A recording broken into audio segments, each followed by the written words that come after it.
Hello, hello, everybody. You just saw the best of your student design, and now we're going live to have a chat with my good friend, Monica Bergava. She's the Chief Design Officer for Pottery Barn. Oh my God, you're there, Monica. How are you? How are you? So, Monica, first of all, thank you so much. For everyone out there and all the students, Pottery Barn, and William Sonoma, the big William Sonoma, but Pottery Barn, raise their hand the minute we say students. They so supportive of what's happening in the world, the next generation, and pushing design forward. Tell us a little bit about that, Monica, that inner spirit you guys have.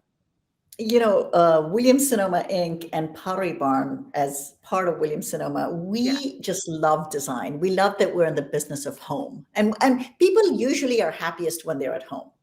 And the fact that we get to play in every aspect to enhance their quality of life, give them new ideas, help them decorate, entertain, fill sort of milestone needs, whether it's a baby or they're moving into a new home, right. schools for kids. I think that it runs in our DNA. Design is our passion. Product is our passion.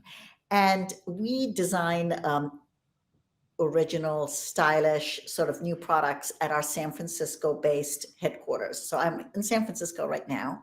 Yeah. And outside my office is the incredible team that I am a proud member of. And they all design amazing products. I mean, I've got beautiful, talented artwork being done for duvets. Oh, We wow. have furniture being made right now, finish being looked at, different lighting uh, scenarios going up, decorating. We're right in the middle of, God, we're in the middle of you guys developing Holiday 2022. When I get done with this interview, I am racing into Holiday 2022 outside. Wow. Wow, So that's amazing. we But love it. Monica, I just for everyone out there, like it's like a treasure, right? Like everyone wants to have her job. Like, I mean, talk about it's design 24/7, but also just being out in the world and seeing what the world needs and wants and how you can like fulfill that and answer to the issues that are happening in the world, which is why I love your commitment to the young, to the young designers.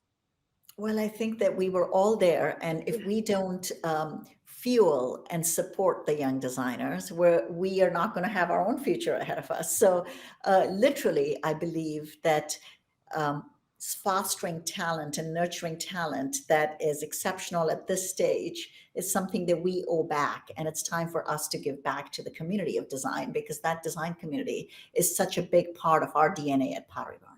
Absolutely. Absolutely. And it's nice to see, for interior design, like when we're looking at the students, looking at all the different awards, we are always trying to uh, look at the whole in our view. Our finder is different than your finder because Yes. you're also looking for design, but you're also looking for things that you may want to make, like somehow it has to be tied into things you're making.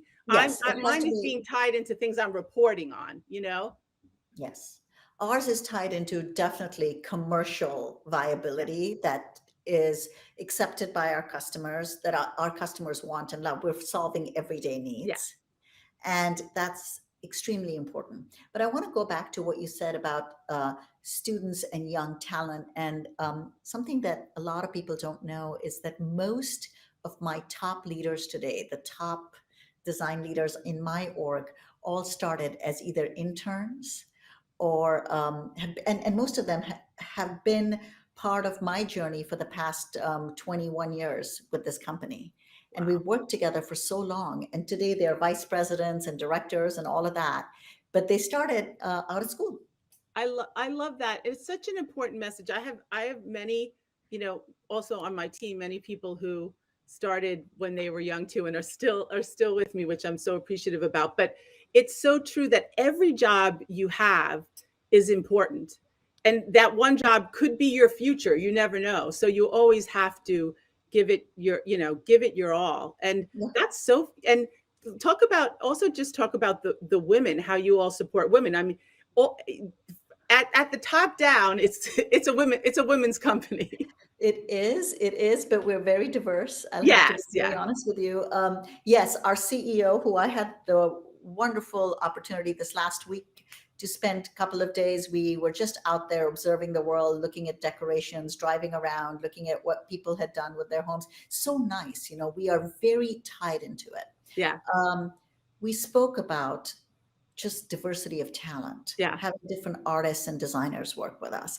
And also the power of the globe working together, yes, which is really what we do when we travel overseas, and none of us have for a very long time. yes, And yeah, we miss that because every yeah, time I would go in, you'd have the opportunity to do that. So I think the diversity of women, diversity of talent, yes, all of that is something I think this organization, WSI, is so unique. I am so proud to be a member of this org. I mean, you guys, I really believe, and I say this all the time, I don't feel like I work for a company. I feel like this is mine, yeah. That's this beautiful. platform. And that's the way you should think about any job. And you guys are special. I can absolutely attest. They're super, super special.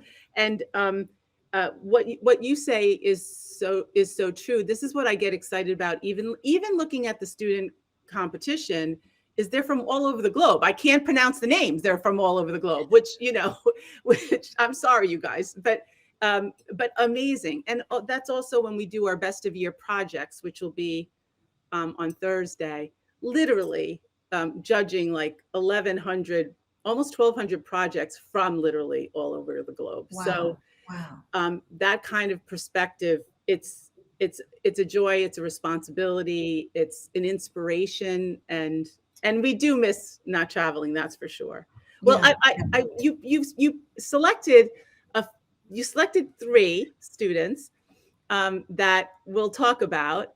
I wanted to bring up. I think we can bring up some images too. So we're going to start with. I thought this was interesting. The Fala, the the wood chair, and this That's kind. Zosana. Yeah. Yeah, this wood chair. And tell us why. Tell us why you thought it was special. You know, first of all, I want to start off with saying I was impressed with all of the beautiful designs you sent me. So this was tough. I actually mulled over it for a couple of days after you sent Uh-huh. it before I really landed. And then yesterday, I sort of decided, okay, these are the three. But I want to congratulate each one of you for Yes. literally coloring outside of the Yeah. lines and taking the risks that you have in design, because that's what's going to propel us forward. So I'm so appreciative and humbled by the amazing work. This particular design, the Fala, I loved because it's about comfort, and I love the way the design was with beech and the dowel rods, because the Yeah. dowel rods Yes. kind of made that whole sustainability piece that is so important for us at Pottery Barn. So I felt like that was really a big thing. And I love the curves of the chair. I think that it's very sculptural in form, Yes. and I love the way the curves hug you when you Yeah. sit. Yeah. So it was a functional piece, but an artful piece, and Yeah. something that I could see, because when you look at a chair like this, you're either thinking dining chair, which is what comes to my mind first off. And I also think of, would it be a great desk chair? Yeah. And then when I look at a design, I always think about, how will this chair translate in a lot of different finishes? Will it Mm. sit with different dining tables? And this particular design I thought would translate really well in a lot of beautiful finishes. It would sit with a traditional dining table to counterpoint it. It could sit with a more modern dining table, a glass table. So I think the versatility of its design, as well as its lyrical composition, was very impressive to me. Yeah, it does feel grown up. I mean, it's a student. It feels it's there's no kitsch in it at all. It's beautiful. Like you said, it's sculptural. I have a soft spot for anything that feels like a sculpture. And it's we ask them to always give us the material selection. But now I think when I was looking at this, I was like, would love to see her hand making it. So we probably have to add in some process too, because this brings you back to thinking about like you know in Europe, like a craft, like really learning a craft. And I do think that we need so much of that as we have while we're on our high tech systems. We want things that are super tactile and beautiful and sculptural.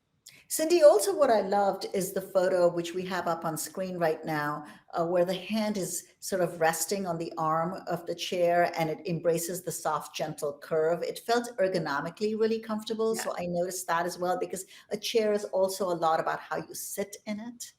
And Yes. at so many levels, I felt like this particular product was something that caught my eye and was exceptional. Yeah. Yeah. So she's has a very like strong, her own strong language. And I like that there's no kitsch in this at all. So Uh, congratulations on the Fala. Beautiful, beautiful job. That was Susanna. Hang on a second. Let me find.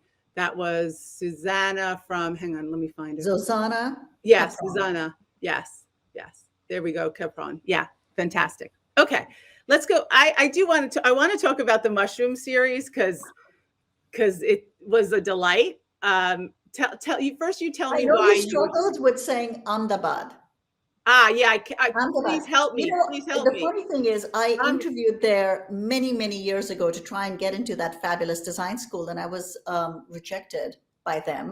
But Rob, I think it is one of the best design schools in India. And when I saw this Ahmedabad. submission, Okay, Ahmedabad, thank you, it's a thank you. beautiful, really beautiful city outside of, I think, the main area. But I've been there once.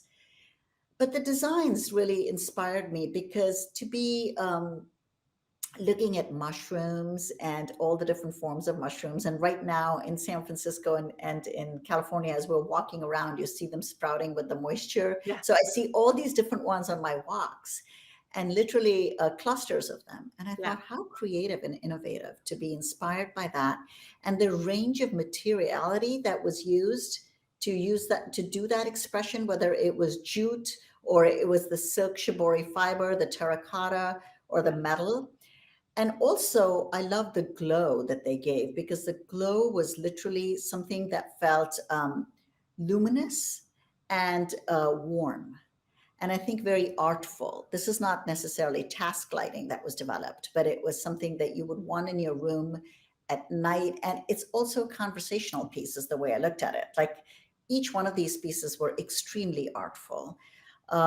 There were a couple in particular that I responded to, but the series itself was so well thought through. yeah. I And the thought so. way the light sort of gave off in a pattern Yeah, was fun. I even liked the metal one that could become a spotlight, you know, in a corner of a room. Very, yes, very poetic in its, there it is, in its yeah, expression. And the yeah, finishes again that it takes is so beautiful. It could be a color vehicle. So when I saw this collection, I saw a ton of potential, but also creativity, originality, and whimsy, because design is about whimsy, you yeah. know, and it makes you smile. When it makes you smile, there's a positive sort of emotion that goes through you when you look at it. And that was important. Absolutely. At interior design, we're always looking at trends and what trends, like how they develop and what that means. And I found it interesting because recently I watched there's a great documentary on the truffle hunter. These old guys that hunt truffles with their dogs, and then there's also a movie with Nicolas Cage called The Pig, which is also about Yes. that.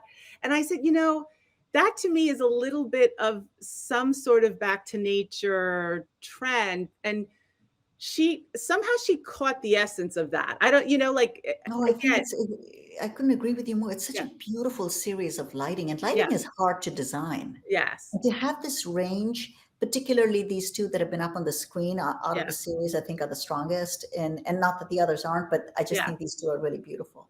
Yeah. No, so fantastic. When let me try to get um Ahmedabad. Is that right? Ahmedabad, you said it Okay. perfectly. Oh my God. Thank God. Maybe Okay. you and I'll go there together someday, Cindy. That's the thing. My mother lived in India for many, many years, so I love India. So When this is over, you and I are getting on a plane. exactly, exactly. So Sashi Malik, amazing and beautiful, beautiful job. Okay, then let's go to comfort, which this guy's got a lot of personality. This kid, from Hussein Matali, yeah. yeah, Hussein Matali. He's from Iran. I love it. He's like so confident. His picture has his sunglasses. You know what I mean? It's I like love it. So I much know. too. I know. So so tell me what you were thinking about. Okay, so when this came across, it was so interesting to me because my assumption was this is not only a beautiful functional piece, because if it's great sculptural quality, I mean, look at the angles of this chair. And I'm assuming that it's very comfortable to sit in. Mhm. And then he worked the light aspect into the ottoman, where the ottoman sort of lights up at night. And look at how that glows. Uh-huh. And the way he shot all four of them and put it together, which again makes it a conversational piece. You want to kind of hang out there, but it also becomes sort of a statement chair, which Yeah. I love. It looks great in multiples, it looks great in one. And, lately at Pottery Barn, the momentum continues to build around sustainability. It has been for a while. But this past year, we sort of partnered with the Arbor Day Foundation to Yeah. donate and make sure we planted a tree for every piece of indoor furniture that somebody bought. Wow. Yeah, I wanted to ask you, you caught it first. Yeah, I wanted to ask you about that. That's, We've done about I think our pledge is to do 3 million trees by 2023. oh my And God. that is something that we are very excited about that's happening. When I looked at this furniture design, somehow immediately my mind went to the Arbor Day Foundation. And I thought, this is such a spectacular piece. And I'm very curious. I want to sit in it. I want to Yeah. see how it feels. Yeah. But the maturity and attitude to develop this piece as a student and think through the infusion of technology with the lighting in Yeah. it, using both of those design aspects so seamlessly, I thought was really nice. And it does kind of speak to comfort. I mean, that's I loved what he named it too, comfort. Yeah. Like, Yeah. He calls it comfort. Yeah. Yeah. It's sort of interesting. I really like what you said. You want to sit it in and see, like, okay, all right, prove how comfortable it is. But he calls it ergonomic. So, it does look like it would be comfortable. I think a word you used, it was sort of like he's got confidence. There's a confidence to this piece because this, the scale also. yeah, So yeah, substantial, it makes you feel like it's very confident. Like I look at that and I'm like, wow, that yeah, exactly. And also that present. he he wanted to do this one other, sometimes those things can get a little too hokey, but the idea of the LED, very, very like this very thin slice. Um, The counterpoint of the thin LED to the big yeah, substantial wood, like all that tension felt really good. I agree yeah, with you, Cindy. yeah, yeah. It's So good. a big shout out to him too. So let's talk about what you have going on. So you're already on your deadline. It's so fun. I love talking to you about these kind of things because like I'm on deadline for this right now, meaning it's the best of years going into print. So the minute all of this is over, it's like, oh my God. But we go from deadline to deadline every month and multiple times, but you are so you have to go so far ahead. That seems really tough. Well, it's not tough, it's fun. And we are so blessed and lucky to be in jobs that don't feel like work. Yeah. At least to me, it doesn't Right. feel like work. I Right. wake up loving what I'm doing. But at any given time, the team is working on 4 seasons. So Mm. right now, our deadline is on the 17th to present Holiday 2022, which is a massive deadline. And literally, it is like Santa's workshop outside my Oh my office. God. And that's a very big setup that we do. We light the trees, we make sure everything is perfect, right? But at the same time, we've got a team that's working on spring summer photography because we released that, but now it needs to be photographed for our assets and for all of our Yeah. expressions that we have, our digital expression, our catalog, so on. So that team is working on it, right? We're also in the middle of finalizing fall that we released a couple of months ago, but not every detail is perfect yet. Like, is the color swatch right? Is the finish been approved? Is the Uh-huh. costing right? So we're working through that. So as a team is working on a season, they're also finishing up the other few seasons. And then they've got crazy me that's already worried about spring, which Right. is in January. So I'm like, can we start on spring? And they're like, hold just 2 weeks, lady, before you start off with spring. That's what I wanted to ask you. Well, first of all, it is very similar. Even like we're on this, I call it the treadmill. Like we're on the Yeah, treadmill. It's a creative treadmill, so that like it keeps going. It's always moving and yeah. shifting and shaping. What could you identify? I know there's a lot of things that you love about your job, but like where is it that is like the sweetest spot for you? What do you love doing the most, or a couple things? I'll tell you, there's a few things I love doing the most. My favorite time of the season is actually this pressure cooker 2 weeks when we put the season together, Huh? because the entire team comes together. And there is so much banter back and forth about Yeah. what we should magnify, what we should keep, because creativity is about taking a lot of risks and making mistakes, right? Design is about knowing which ones you want to keep and which ones you want to build, right? Absolutely. And I Yes. read that somewhere, and that's always resonated with me, which was, let's make sure we edit properly. And Yeah. this process of magnifying and editing, I love it. And also because I'm opening myself up for a lot of feedback from the team so that we collectively work on it. My style of working is to be together and march together, which I love. And so I Right. love that aspect.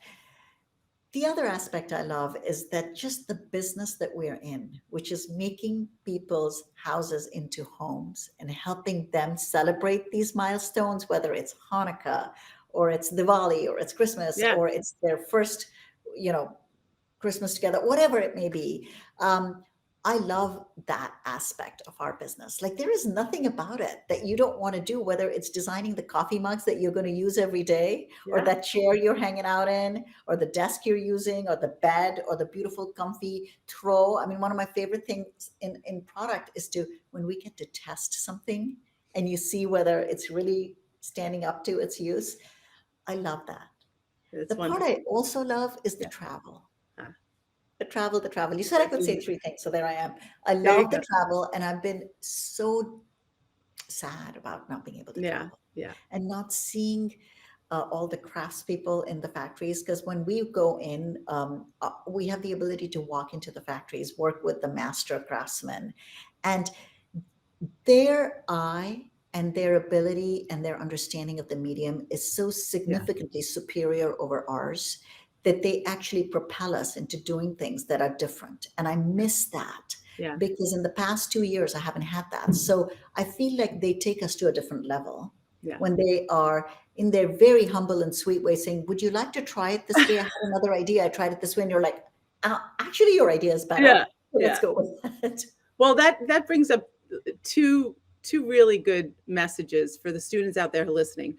One is that in your career, like collaboration is everything, and being open and listening and seeing different viewpoints only makes your work so much better. The other thing is, having somebody like Monica look at the work, who's trying to think about how something could become commercially successful. Like you can make something beautiful. I mean, clearly all these kids can make something beautiful. But Yes. how does it get into production? How does it become something that can be in many people's homes? It's something that's a learning process and an engineering process, and it's a design process. But having that kind of early in your career, being very open to learning about the making of is, I think, critical for any kind of product designer. Yes, thank you. I completely agree. And understanding the quality and the pricing ratio is very important because everybody wants to get great quality product at its amazing value. And value isn't just about it being cheap. Value is whether it's going to last with you for a long time. Right. And that's where Pottery Barn really stands behind quality. That is one of the tenets that we're very proud of, along with sustainability, is our quality, which speaks to value. And I know that if you're getting a Pottery Barn dining table, it's going to stay with you for a very long time. And I want to make sure that we've engineered it properly, or it has the ability to be an extending table for your expanding family or for days that you're going to entertain with your friends. So there are all those sort of filters you put product through to make sure that whether you're going to release it into the world, have you thought through all of the filters? First of all, you're making me think that, wow, I wish we were on like some program where we could switch jobs, because I'm sure I would love what you do. I mean, Oh, I would love what you do. I know, you know what I mean? It would be so much fun. But just hearing about the the depth of the issues that you have to deal with when you're making something. I mean, it's literally, it's an education in and of itself. So we're so first of all, I feel very lucky to be around you guys in this way, and to play with you and learn from you, and also to have you support the industry. We're so appreciative. And students out there, uh, hello, the chief. Look at her. She's the chief creative at Pottery Barn, is like loving your stuff. Like that's kind of special, right? Well, you're very sweet. I think that we all started somewhere. And Yes, yes, I want to encourage all the talent in the world to do that. Do it with passion, do it with commitment. Designers do it because they love it. Most of yeah, us do. yeah, And work hard. And I know all those things have been said before, but seriously, they're true. Just put all you've got in it and be flexible, be willing to listen to feedback. yes, Sometimes I remember myself, I reflect on myself when I was younger, um, that I would sort of cringe at some feedback. And yeah, today I actually solicit it yeah, because I know I can yeah. choose to keep what I want to, Right, but that right, feedback is going to make it better. That's why the collaboration is better. That's why exactly. the idea generation comes. Like work with your students, your professors, do that and build a better product. Yeah, exactly. I mean, it takes years of experience for sure, but it's not about losing your voice, because as a young person, you're trying to find your voice. It's just how to use the good advice. You have to be around people who are giving you good advice, and how to edit your work, and listen to good feedback and make it even better. So having somebody like Monica, oh my God, Oh, so Cindy, I think the seriously. platform you're giving everyone is so amazing. And I absolutely loved all the designs that came through, Yeah. Well, and such brilliant, brilliant ideas, so many of them. look, we were proud. It's a hard year, and we were just delighted that we still were getting submissions from all over the world. I have to say that you guys were still out there, like, designing away. And so we're really, really proud of you as students and as future leaders in design. And keep on with your craft. And a big thank Keep on yeah, loving what you're yeah, doing. yeah. We ended with the big heart. So Monica, the Chief Design Officer at Pottery Barn, amazing. I can't wait to give you a real hug. I'll be in New York soon, so we Oh, will. good. So you got to tell me. So we're going Okay. to get it. Oh, for sure. Yeah, for sure. A big congrats to everybody. Best of year students. You Congratulations. kicked Yes. off this is an amazing week. I'm so happy to see you all. Congrats.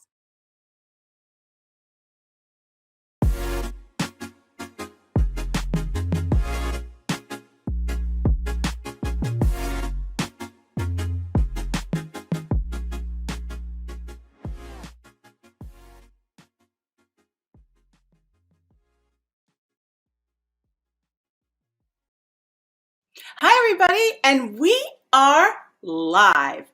I'm Cindy Allen, Editor-in-Chief of Interior Design and your good friend, and I'm excited we're all together today to talk about, well, frankly, everyone's favorite and sizzling hot topic, kitchen and bath. And who better to talk kitchen and bath than with my dear friend, Susie Williford, Executive Vice President and Chief Strategy Officer of the National Kitchen and Bath Association. We're going to catch up, and then, drum roll please, we're going to reveal NKBA's 30 Under 30 class of 2022. And we have two 30 Under 30 rising stars here today, right here, right now. So let's go. Susie, how are you, my friend? Hello, Cindy. It's been too long. It's just the I months, know. bam, bam, bam. The months are flying by. I know. I can't believe it. I was so used to us like catching up like over the pandemic. Thank goodness that I got to see you. And it's been a little bit of time right now. So hi, everybody. It's Susie, amazing Susie. And we're live, and it's wonderful to be all together. And by the way, we missed KBIS so much last year in terms of being there. So the good news is, right? The good news is next year we're going to be together. The good news is we're full blown in planning. We have a great amount of people registered already. We have all kinds of exhibitors. We've got between the two shows, over 1,000 exhibitors. It's hopefully going to be business as normal. We'll make sure everybody's safe and healthy, but I mean, cool things like ICFF Pavilion, German Pavilion, Global Pavilion. We've got the next stage full of stuff. We've got the opening event. We've got the bash. We have we're working on for Tuesday night. And of course, we've got an event with you. I think everybody's so excited to come back together, and there's so many things, plus the new product offerings by the exhibitors that have been like working on this for almost 2 years now. Boom, it's going to be crazy. Yeah, it's going to be, it sounds crazy. It sounds amazing. Yes, everyone has missed each other so much. Yeah. And, through all of this, the kitchen and bath industry is hotter than ever, right? Right. Very busy. It's extraordinarily busy. Both new home starts are up, but the remodeling part has just gone crazy. I think everybody realized that their home needed something. When you're in it, it's amazing how our lives have changed, because when you're out of it, you don't think about it. You come home, you're too tired, you don't care, but then you're in it, and all of a sudden you start realizing that it could be better. And so everybody's busy. That's good. I know, like even you renovated your kitchen. I did. Yeah. Boy, let me tell you, now it's been over a year, because that was one of the first things I did when it shut down. And it was an expense, no doubt. I mean, I was like, love every minute of it. Yeah. It has made my life so much better. My only regret, and this is to all of you people that look at your kitchen, don't wait. I waited way too long to do it. I would have enjoyed it. I could have enjoyed it for so much longer. Yeah, great advice. Just do it. Just do it. You got to schedule somebody, because everyone's booked up, but then do it. Right, just do it. Yeah. Okay, so let's get down to the main event today. This is very, very exciting. You're going to tell us all about it, but we're going to reveal NKBA's 30 under 30 class of 2022. Okay, and I know this is the second year you're doing this, so just for everyone out there, tell us about the program, Suze. Well, we are really, really proud of our 30 under 30 class of 2022, and so happy that we have the opportunity to reveal them with you, because it's a big deal. Yeah. The 30 under 30s is an elite group of professionals, 30 and under. And I mean, if you're 29 and 355 days, you can make it, but that's it. Who are truly the best of the best. And this year, our program is sponsored by Delta Faucet, which we're so grateful, because we've had such great participation from our sponsors, and it's so mutually beneficial for everyone. And this is a really important program for support, because this is like sowing the seeds for the future. And, I cannot tell you how many people that have come out of our 30 classes that are superstars. I mean, in our inaugural class was Richard A to Z. Look at where he is today. Yeah. Jonathan Barfeld from Lee Bear. I mean, we've got people after people that came out, and they are superstars. And our 30s are passionate about their careers, about learning, about growing, about our association, and the challenges. But one of the biggest things for them that they get is right away, they have a network. You know how we formed our network, you and me, of professional women that have like minds. And well, these people, 30 years old, they get with a group of people that are like-minded and that are all on their way up. I love that. And I love that kind of community, because when you're young, you really need to have those connections, the exposure, the community. So wait a minute. So it's an elite group, and you have to be under 30. So like, why don't I qualify? Like, what's the deal? Are you under 30? She's like, you look great, sister, but I don't think you're under 30. I'm kidding. So, but here's the thing. Just tell everybody, like, who gets to be like 30, under 30. You know, NKBA is an all industry association, which is very unique. And we really represent all disciplines. So the 30 under 30s can be anybody in the kitchen and bath universe, a designer, a remodeler, an architect, a sales professional, a manufacturer's rep, someone from a manufacturing company, an installer, a cabinet maker. So that's the beauty of it. We get a great diverse group, and some of them are already NKBA certified. They're designers. Some of them are qualified CEU speakers for our educational sessions and our webinars. And we have a few that are already holding officer positions in our chapters. And the nice thing about it is this is across North America. So we've got Canadian and American, and they're all well represented. This is, interestingly, the 10th year of the program. So we started this program in 2013. So with this class, we will now have 300 honorees. Yeah, that's amazing. Yeah, we have an alumni event, you know, every year where whoever comes can come together and see their old friends and the people that came in the classes below, above or behind them. And I was talking to one of the team members on plan, and I'm like, we're gonna have to get bigger rooms because these kids, I mean, there's so many of them.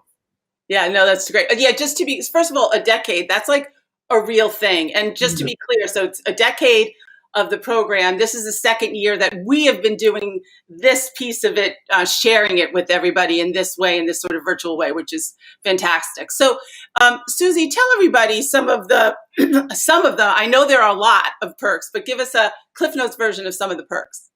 Well, one of the things is they do get special treatment. There's no doubt about it. And it is, it's kind of a crown that they can wear. People are always impressed by the 30s. And this year they're inducted. When the year they're inducted, we bring them to KBIS for a special ceremony.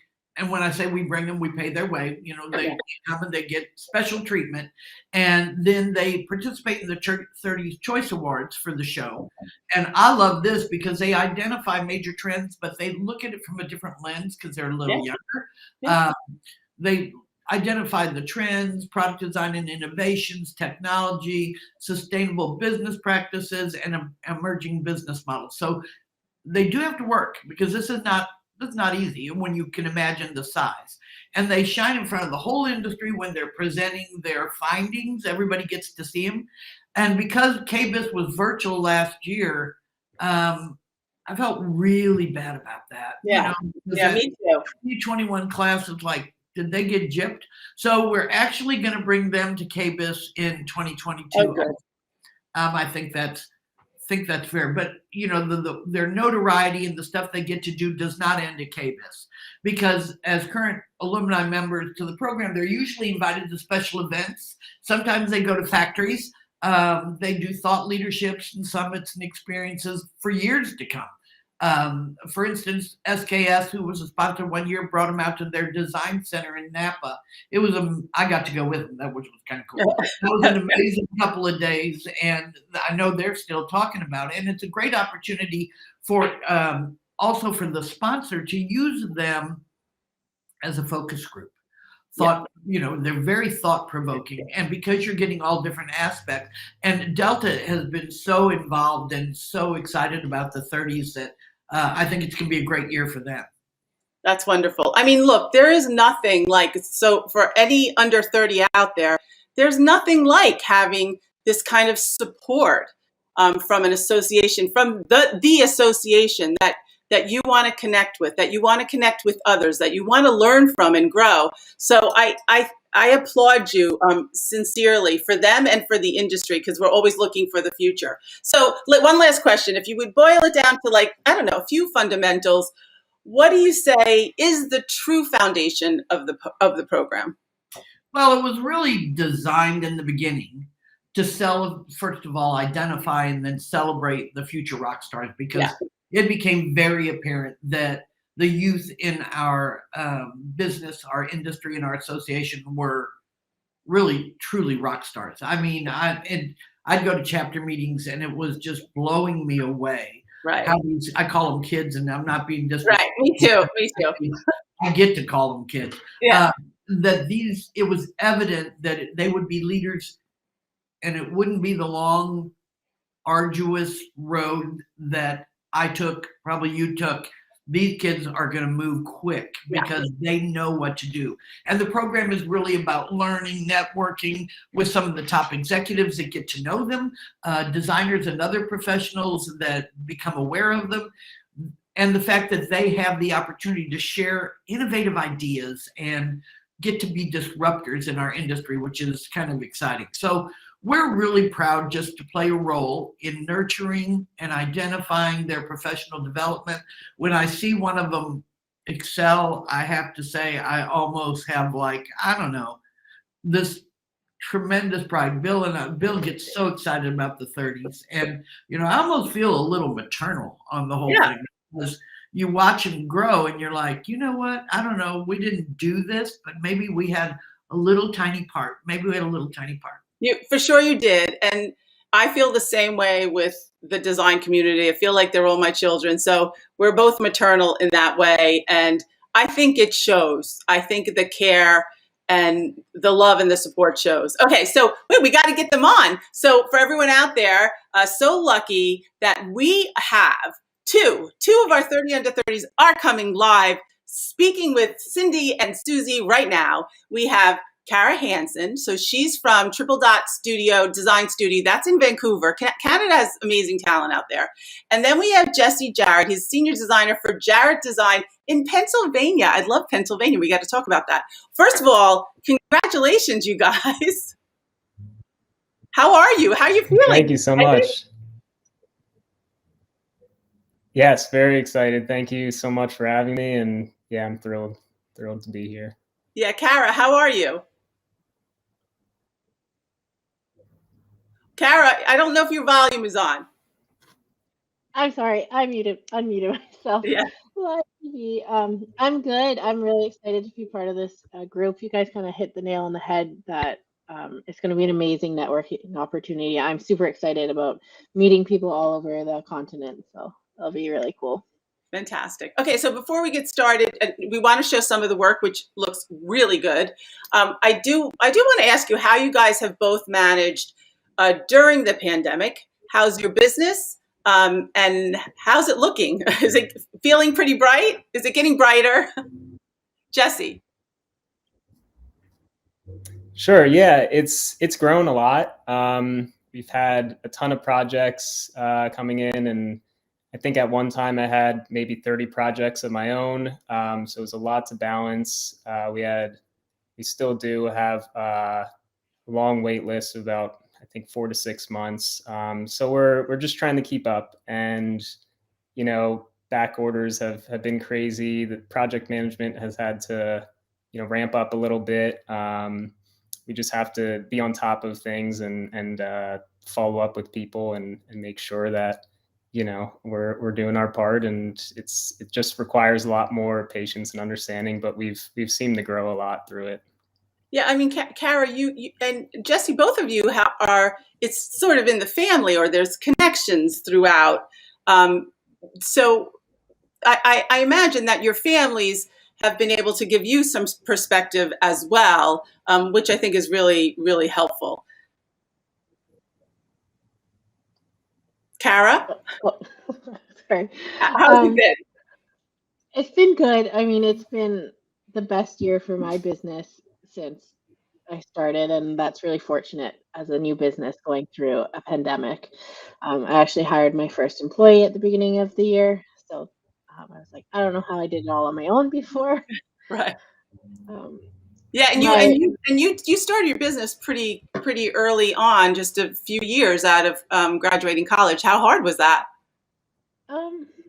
It was scary. It was a big step, but it was easier than I expected. And I don't think it's an easy thing, but I probably had worst case scenario in my head, and I just worked my butt off to keep getting projects and keep networking. And networking is one of the biggest things you can do to kind of progress your business.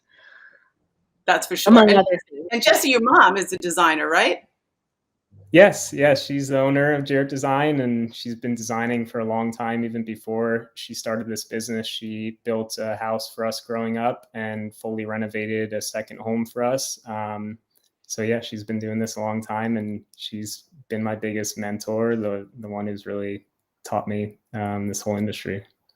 It's Susie. It's not. I don't think it's a coincidence that both of these designers actually have it in their family history, where you see the work, which is a level above, right? Right. I applaud that, because it's not always easy to do second generation business. And I actually did it, not in design, but plumbing, hardware, all that stuff. It's not an easy thing to do, because you have to find your own place. Right. And to be able to do that and excel to the point that you're recognized as a supercharged person in the 30s program, good for you guys. Yeah, it's fantastic. Well, I want to, so this is what we'll do so that we can keep everybody sort of active. I'm going to go from project to project. So we're going to jump from Kara to Jesse and Kara to Jesse. And we're going to talk about 3 different projects as we talk about your career. All right. So Kara, we're going to start with the Violet Street project. Yeah. And I just wanted to ask you, because there's this beautiful, we're going to see it throughout. You have this fearlessness when it comes to color, but it's very edited, and I think that's the real key to using color, is to have an edited hand. First, tell us about the project. So this was actually one of the first projects I started when I did my company. I won a Georgie Award, which is a provincial design award for this one. Some of the challenges in designing this was the homeowners. The guy was super tall and the woman super tiny, so just having like a balance of low storage and high storage to accommodate them both. They surprised me and wanted to go blue, so we picked this really beautiful navy blue, which I find is a very classic one. With colors, like you said, you have to edit them down. You have to make sure that they're timeless and that they're not going to be super, I don't know, pastel-y. I always say chalky, like you want to keep away from like super chalky colors. We balanced it off with a wood island just to kind of break up the darkness of it. One of my favorite details, I don't think I sent a picture of it though, is in that little desk area, I ran the tile from the floor and it actually goes in behind those glass cabinets. Oh, really? To kind of That's bring nice. that texture.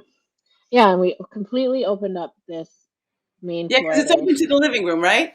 Yeah, the kitchen was just like a little post stamp before. It had a lot of walls, and where the edge of the island is, there used to be a hallway. We replaced this gas fireplace, added in some big bookshelves, which you can see that oak relates back to the island to kind of tie it in together. It's important in open spaces to kind of have some kind of continuity, but you also want to make them their individual spaces, or else it just looks too matchy. And then we refaced this fireplace with the full brick because we built it out. It used to be flat against the wall. I'm a really big fan of having dimension in your fireplace, so I like to build those out. Yeah, it's a beautiful project, and I do love that the client, and I think we're hearing more of it as well, that the client said they're going to go for color, right? Mm-hmm. And I feel like I get that a lot, but it might be because I have a lot of color in my portfolio, but I'm Right. always a big fan when clients let me kind of explore color. Yeah, well, congrats on that. Okay, Jesse, you're next. And what are we going to go to? We're going to go to, the Long Pond Lodge. There we go. By the way, even this shot is a wowzer, Jesse. I understand that you graduated from the University of Miami with a BS in electrical engineering and a focus on audio engineering. All of those are actually super helpful these days in terms of the technology and the usefulness of our homes and having a smart home. So have you found that as well?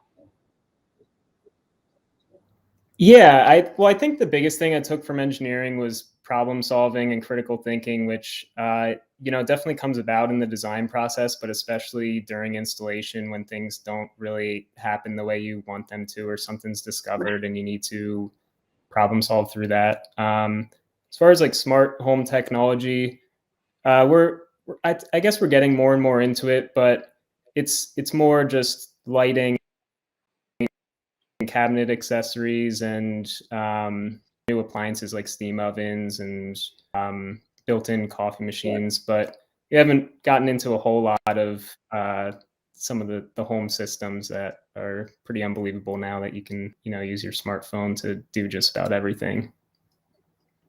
Well, you will. You know what I loved about all of the images of your projects is like you seem to be super organized, or at least you're trying to make your clients super organized, because the cabinets are always like, you always have the open close of keeping things exactly where they should be. How has that been for you? Yeah, we have a really long survey, probably about 10 pages, that we take the client through in the beginning, and we ask them what appliances they want to keep out, what do they want to tuck away, what do they need accessories for, and we try to jot all that stuff down. We start designing, we find a place for it, and we don't like a whole lot of clutter. I don't think anyone does. So oftentimes we are tucking things away, and maybe the microwave isn't on the counter. It's a built-in, which is very common, but just a simple example of, get appliances off your countertops, and maybe knife blocks go inside of drawers instead of on your countertop. And kitchen is meant to be lived in, though. These pictures are more staging than real life. I do have to admit that. I know, but even the office, like the office that seems to be next door, I love that you put the printer away. Right. Yes. Yeah. No, that's a good point. I kind of forgot about that one. Yeah. It's, we had to make those cabinets extra deep. They may have been something like 30 deep to allow for that printer. We had to spec all that out and make sure it would fit on the rollout tray and all that. But it's really, it's useful, because if you're just working from home, maybe just on Sundays, well, you don't want that printer out all week. So to tuck it away is really nice. Yeah. And then the bathroom, was that the original size of the bathroom?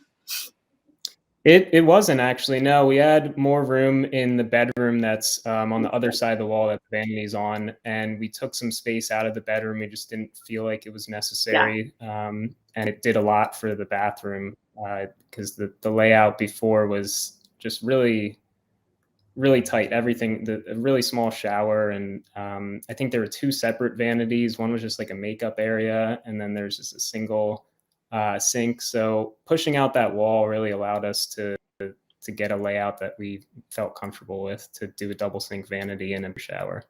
Yeah, the shower looks fantastic. Great job. Okay, Kara, we're going to flip it back to you. The next project is, you coined it Midnight in Paris, and it's a condo renovation. Yeah, so this condo we actually completely opened up. There used to be a bunch of closets.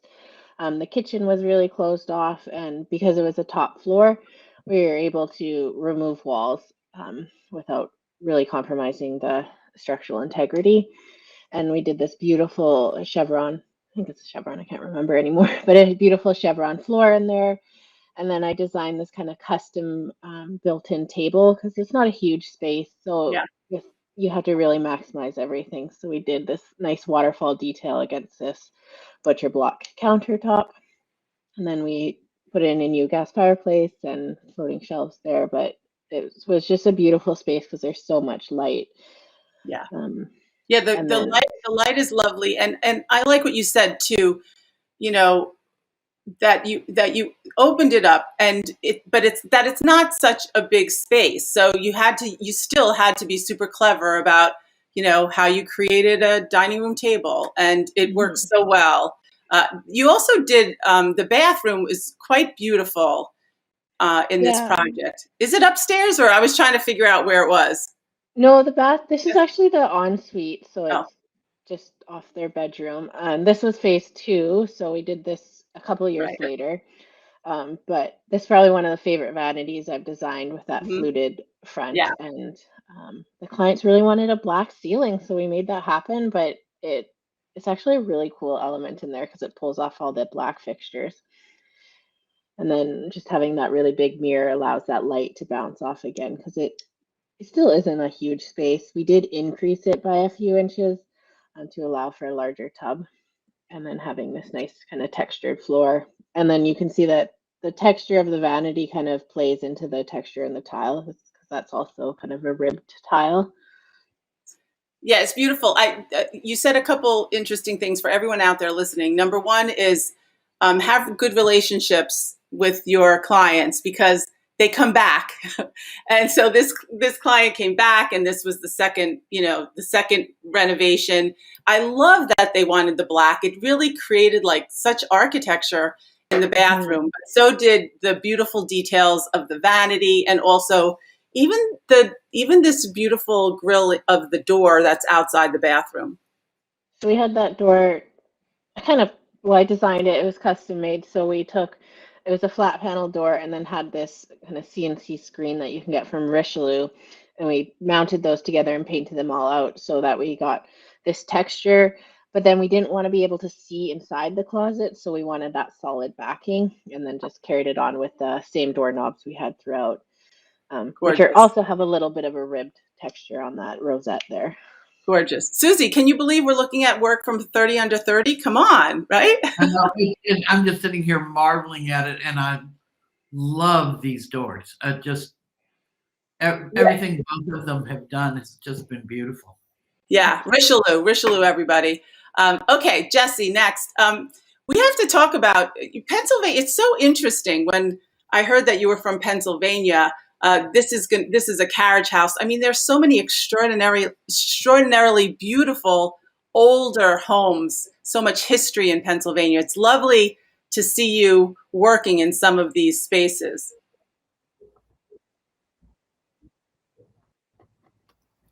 Sorry, you were lagging a little bit. Could you just repeat the last part of that? These beautiful old homes that are in Pennsylvania. It's wonderful to see you working in some of those. Yep. Yeah. Our building, for example, the one our showroom is in, is over 100 years old. We're renovating it right now, but we're trying to stay true to all the as many original items as possible. So our floors, for example, are original. They're 100 years old, pine floors. And yeah, we really love the old homes that we come across. Beautiful. So let's talk about this project. So yeah, this is the Salk and Carriage house. We just finished this up not too long ago. It was a work in progress of about 2 years. It's new construction. It is one of my favorites because I was able to work alongside the construction crew from basically since they framed the house to completion. So we do a lot of renovations, and I don't always get to spec things like interior doors, flooring, trim, wainscoting, all the light fixtures for the whole house, wallpaper. We get into some of that stuff, but not to this extent. This was 3-bedroom, 3-bath, the full kitchen, the bar. I think we had a built-in behind the dining table, so it was a lot to manage. But yeah, I really love this one. So the client had. Oh, I thought it was because it was called a carriage house, so it wasn't old. We tricked you. We tricked you. Yeah, we've done some old carriage houses. This one's new, but the builder has been, staying true to like the farmhouse style. Some carriage houses here and there for many years. He's one of the more popular home builders in this area, so he's been doing this a long time. So we do try to make it look like perhaps it is an older style house, just with some newer finishes and a fresher touch on it. Beautiful, and even the bathroom. I love that you have details that look old, because it's not old, so it worked, Jesse. It worked. And then this beautiful bathroom. Yeah, so we did. I love this cabinetry. It's a painted mahogany with a sand through, so it doesn't look super clean cut. You get a lot of character coming through, and it just fits. It fits the vibe of the carriage house. There's so much dimension. Yeah, so much dimension. Exactly. It's beautiful. Okay, Kara. So you each have one more.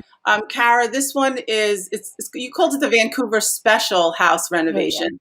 Oh, yeah. There are some very, very lovely surprises in this project, and proving your your really beautiful hand, your very adept hand for color. So let's take us through this. So this was an amazing project to design, and it's definitely, I think, once in a lifetime to be able to flex your color muscles like this. So the client was an artist herself, like glassblower and graphic designer. So she really, really wanted some fun elements in there. So, but it was important to balance some really bold elements, which we don't necessarily see on this screen, with some softer. No. So so it's kind of starts soft, but then we go to the bar. Stephen, if you go to the next image or the other side. Yeah, there you go. We looked at a million tiles because we originally wanted to tile the back of this island, but we couldn't find anything we liked, and we kept coming back to this wallpaper. But we had to figure out how to make it durable because a lot of feet and knees would be scuffing the back. So we actually made a plexiglass frame around it so that if the plexiglass ever gets scuffed, you can change it out later. And then we pulled that mint island color you saw on the previous slide from the colors in this wallpaper. And we just love it. The client loves it. It's the first thing she sees when she walks out of her bedroom. And then we balance that really bold statement with the soft gray cabinets on the perimeter. And what you can't really tell in the pictures is the backsplash is actually triangles. And then we just grouted that with a white, so you have the texture, but it's not the obvious texture that you're looking at. Yeah, when we were putting this together, actually, we were looking at the color. I couldn't tell first if it was, the light hitting into the picture, but actually the island is that soft green, and then the cabinets are the gray. Correct? Mm-hmm. Yeah, that's correct. Beautiful. Okay, so let's keep moving. The bathroom. This is just a great example, Kara, of like one bold move is sometimes enough. So I love bringing color into a vanity. And so we picked this beautiful kind of Caribbean blue, and then everything else is just white and soft and textural so that you have this statement, but it feels like a really peaceful space because I think a bathroom should be like peaceful and serene still. So we have just kind of texture, which you can see from the floor. It's a penny round, and then the walls are just a stacked subway with that chevron in the niche. And then you'll see the gold accents there throughout this project. And then sometimes in the smallest bathrooms is where you can make the biggest impression. Yeah, so this is just a little powder room off the ensuite. And because it was only going to be the homeowner seeing it, we kind of just went wild with it. So we have this it's really a little bit more corally in real life, but this beautiful coral vanity, which we pulled the color from the moth wallpaper, which is on all 4 walls, and just like really went bold. It was really hard to photograph because it was such a small space. Yeah. And we have those gold elements in there as well, and as well as that small floor, or the kind of penny round floor. And so I call this a Vancouver special because it's in a Vancouver special house. For those of you guys who don't know Vancouver very well, there was a building boom, I guess, in the kind of the 60s and 70s, and all the houses were built the same. They're just giant kind of boxy houses. So we wanted to pay homage to this house, but update it. So that's why you kind of have a little bit of retro elements to it to kind of just keep with that the architecture of the home. It's fantastic. Susie, exciting, right? Oh, big fun. I mean, it's like that little punch, I don't have the guts to do that, I mean, in my house, yet I love it. I love it because it's the word that keeps coming, and I can't figure out why I'm feeling it, but it's like color with restraint. Yeah. And that is probably because we've got these pops of color, but we use the background that's very restrained. And so it's not like, a paint factory exploded or anything. It's just, it's a beautiful use of color. Yeah. That's, Kara, that is the thing that you already know, being so young. And I think it's the secret to using, color with a great hand. And I, have big name designers that I publish that I love who are known for color. And it's always about like white or black and the color, right? Mm-hmm. And you seem to naturally kind of understand that in your project. So congratulations on that. Thanks.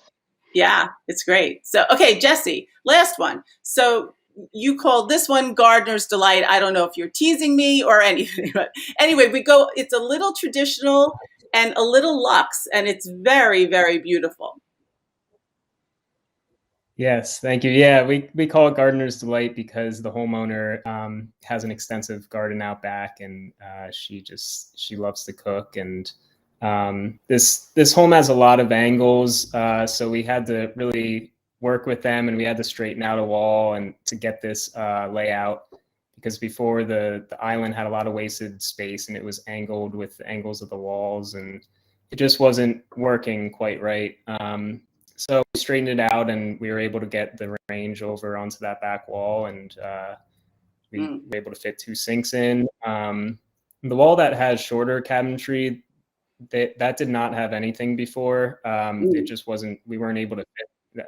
Whoever put in the old kitchen wasn't able to fit anything on that wall because of the angles. So straightening that out allowed the ovens to go over there, and then also a little beverage or coffee area or snack area attached to it. Yeah, all organized, by the way. I have to say, we're looking at, it's very elegant. Congratulations, beautiful light, beautiful organization. These are some tough problems to solve, like you said. Like there were all these angles, and you needed to figure out where to get the stove, and then it sort of resolved it. But fantastic. Thank you so much. Yeah, organization was a big thing. She has a ton of spices because she has her garden out back, and she also has a lot of appliances that need to be tucked away. Super. Well, congratulations. So we're going to reveal the class in a second, but just one last thought from each of you. First, Susie, inspiring, right? For anybody out there, super inspiring to see these amazing talent at such a young age. Makes me so proud of the program. Just wow, good for you guys. Yeah, exactly. And for each of you, what does it look like for you in the future? What are you most excited about, Jesse? I think I'm most excited. I'm really excited for KBiz to network with everyone. I want to see what party I don't even know about yet, and what can I dive into. And I've followed Richard A to Z for a couple years now, so I'm inspired by him, and hopefully I can get into other areas of the industry and also continue growing Jared Design. That's, first of all, Susie, that was like the most amazing answer, right? He wants to go to KBiz. If we were not virtual, I would be hugging your neck. Right. Exactly. He wants there, and he wants to go there, and he wants to meet Richard A to Z. There you go. And Kara, such beautiful opportunity in Canada. People take a little bit more risk. It's so lovely to see. And how are you growing as a designer? What are you excited about? I think I'm just excited about all the possibilities, but I mean, that's an answer I feel like that takes a lot of thought, but yeah. I'm excited for KBiz to network with everyone. I'm just excited to keep pushing the limits. That's something that even through university I did, was just push my envelope, because that's how you get amazing design. And it was actually really interesting doing this kind of picture challenge, because like Jesse's designs are so different from Vancouver designs. So just being able to network with my peers and being exposed to kind of the design styles in different areas of North America. I think, first of all, thank you for saying that, because I think the secret to even growing your own language as a designer is to appreciate others that are completely different than yours, but are like have that high standard in the same way. And you just responded exactly in that way. So congratulations to our special 30 under 30. And I think we're going to pull up a list right now to meet the class of 2022. We're going to meet the 30 under 30s. And meanwhile, the incoming class is going to formally be inducted on the KBiz next stage on February 8th at 9:30 a.m. in Orlando this year. Susie, did I get it right? You're right. You're right. Good. Good. Well, congrats to 30 Under 30. Susie, I can't wait to hug you in February and hang together and have fun and be inspired by design and all the good things that KBIS has to offer. So it'll be a special show to be together. It really, really will. So are we bringing up the, I think we're saying goodbye and then the roll is going to come up. So a big congrats to all 30 Under 30. I wish I remembered what it was like to be 30 again.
Hi, everyone, and welcome to Sustainable Product Spotlight with Metropolis. I'm Avi Rajagopal, Editor-in-Chief of Metropolis, and today we're going to shine a spotlight on Conair, a manufacturer of wall systems, window systems, glazing systems, and a whole range of other architectural and building products to support sustainable performance in the built environment. With me here today is Chris Giovanelli, who is the Product Manager for Sustainability at Conair. Chris, thank you so much for joining me today. Thank you for having me. I appreciate the opportunity to speak with the audience. So Chris, give us a little bit of a background. What has Conair's journey been with sustainability? Yes, so as product manager, the goal is in sustainability is the implementation and the strategy for the Conair company. And this journey really started in early 2000 when we looked at the environment for sustainability and looking at LEED performance guidelines. We really began that journey in the early 2000s and performing and doing a lot of in-depth analysis of our framing systems, our processes, so that we could put together a program that followed the LEED building certification.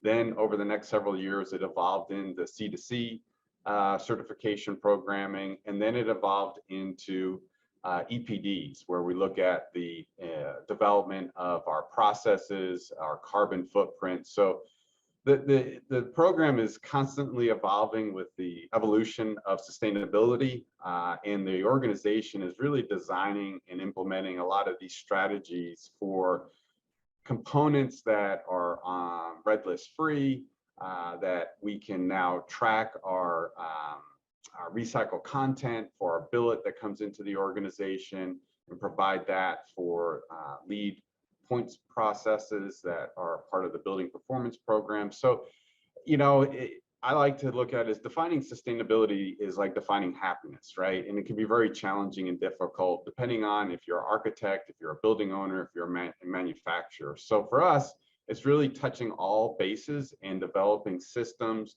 developing processes that look at how we manufacture, how we come to the marketplace, and focusing in on those areas of each discipline to impact the facade, which is the exterior components of a building. And so for me, that journey is continuing on from the material transparency all the way to our processes that we use to build and fabricate these aluminum framing systems.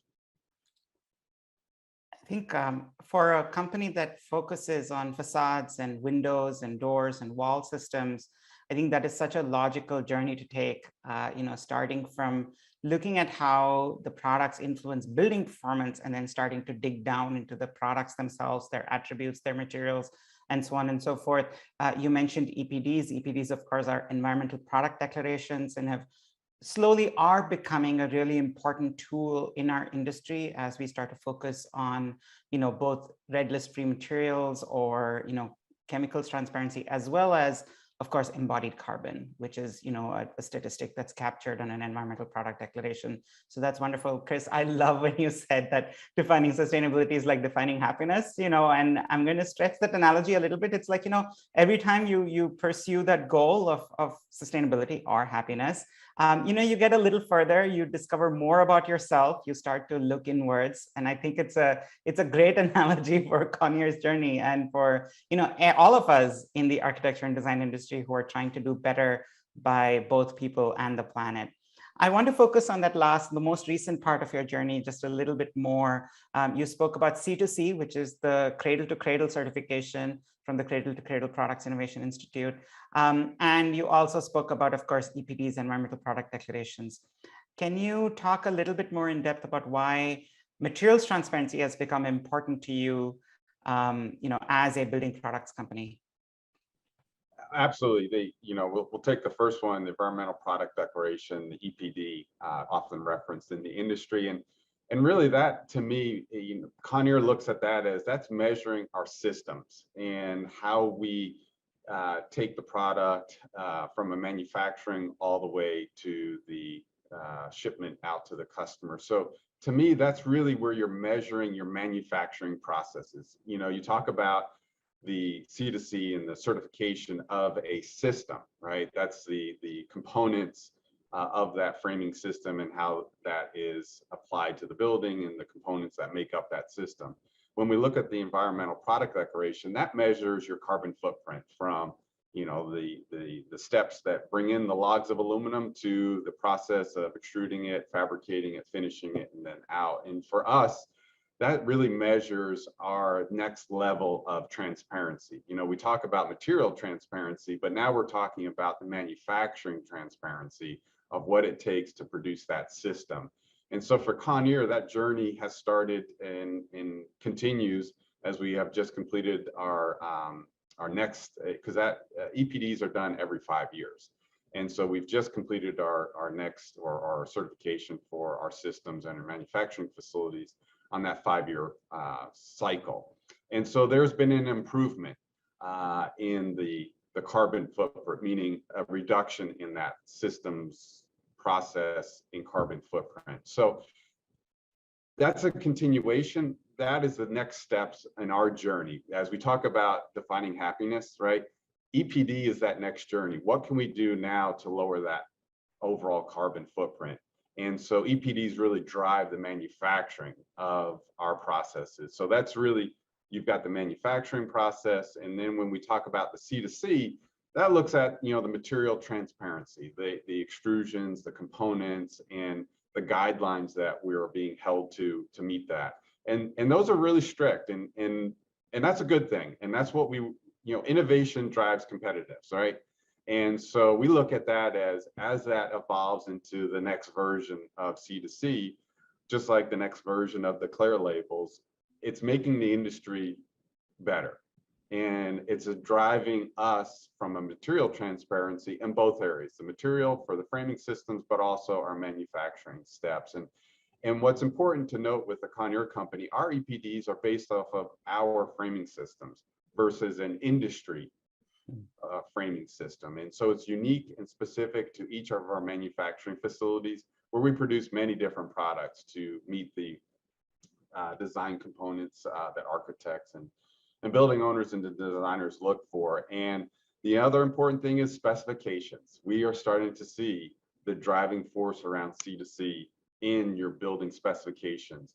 I was on a call the other day where a lot of the leading architectural firms are now making that C2C their basis of design. And so they're creating a library for products that fall into the C2C guidelines. And so that is the evolution, and it's a journey, and it's growing, and it's getting more focus and attention from the architect and who is helping drive that specification. So we're seeing developers, owners having that requirement, but often they look at it, do I need to, do I have to? And now we're getting architects that are saying, that's our pledge. We are going to do this, to do that for the environment. So that is another step in the right direction. And Conair is leading the way with adding additional products to that C2C program to be able to support not only the developer, but really the architect that is helping generate that next focus point around material transparency.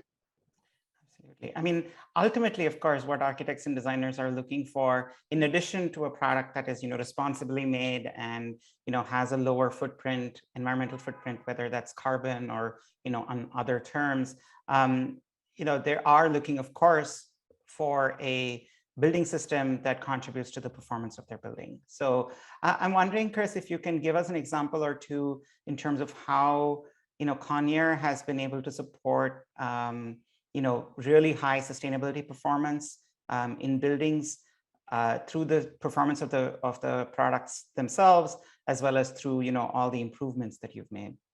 Hey, great point. One of the things, we talk about sustainability with material transparency and EPD, but we also add to it an example is the Lady Bird Johnson Middle School in North America. And this is an example where we're taking our framing system that has a C2C, that has the EPD, but we're now looking at the system as the thermal performance, the thermal comfort level in this school, and reducing the overall operating expense. Well, what does that mean? Well, we're reducing the amount of electricity that we have to pull from the grid by creating a thermal system that reduces the thermal transfer of hot or cold from the outside of the building to the inside of the building, therefore reducing possibly the HVAC system that is designed for that building, but also reducing how much that system has to operate, which reduces the electricity that has to be pulled from the grid. So in my world of the strategy, it's important to talk about material transparency, but it's also very important to talk about how we can reduce the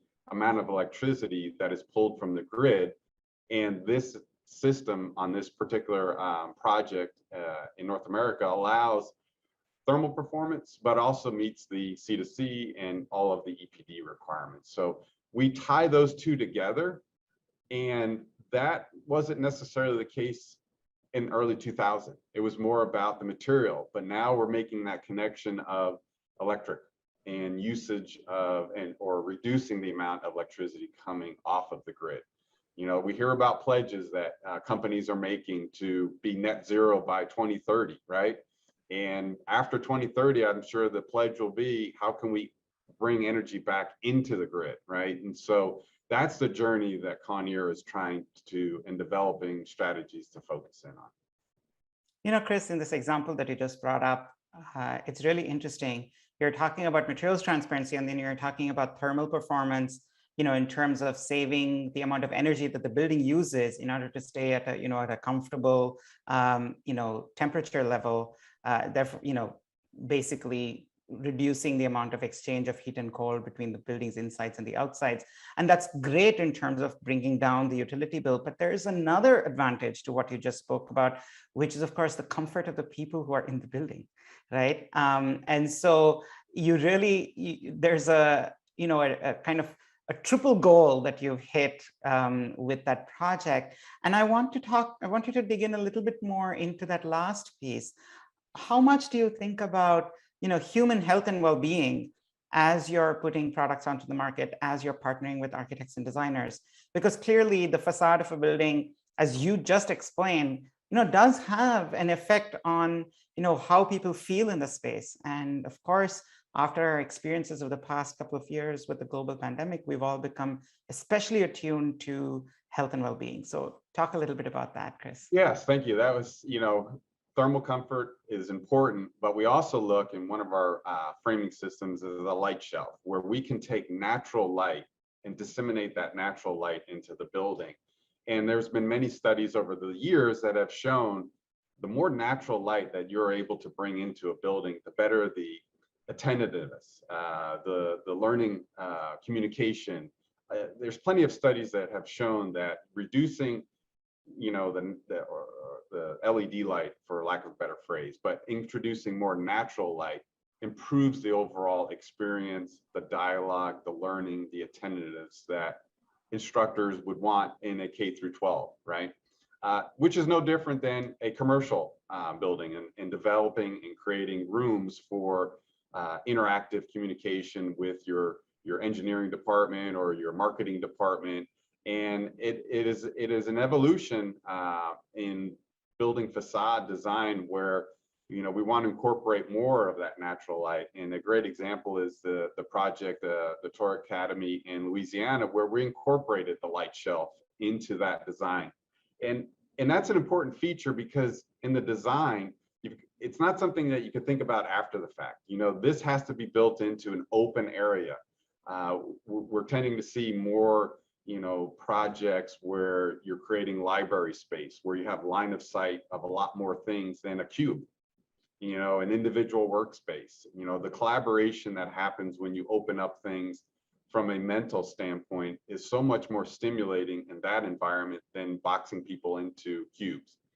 And so what we've tried to do is incorporate light shelf into projects like this and allow that natural light to come in, but also create the thermal performance that we talked about earlier. So there's a balance. And so our systems can create that balance for natural light, but we also want to prevent a solar heat gain index growth. And so there's a balance that we're able to incorporate in the system that really benefits the operating system as well as the natural light that you want to come in to your opening. So, you know, in that particular one, in that academy, it really benefited the framing system, the customer, and using even thermally broken framing system to reduce that overall performance of, or increase the performance of the building and highlighting that light shelf. Thank you so much, Chris. Thank you for pointing out just how much rides on a facade system, a window system, a wall system, you know, and how many great goals architects and designers can hit by, you know, partnering in the right way with Conair, by, you know, selecting the right products and really making a difference both to, you know, the broader health of our planet, as well as the individual health and comfort of the people who might be occupying those spaces. It's, you know, truly a critical point of every design. And I just want to emphasize that last thing you just pointed out there, which is that, you know, you have to think of these things early in the project. You know, it's not something that can be retrofitted onto the project. You know, you want to be thinking about comfort and thermal performance, as well as materials transparency throughout the design process and throughout the specification process. So thank you so much, Chris. Thank you for joining us today. This has been Sustainable Product Spotlight with Metropolis. If you want to know more about Conair's products, head over to conair.com. And I'm sure that through their journey, they're only going to get better and better with more incredible solutions for the architecture and design industry. Thank you so much.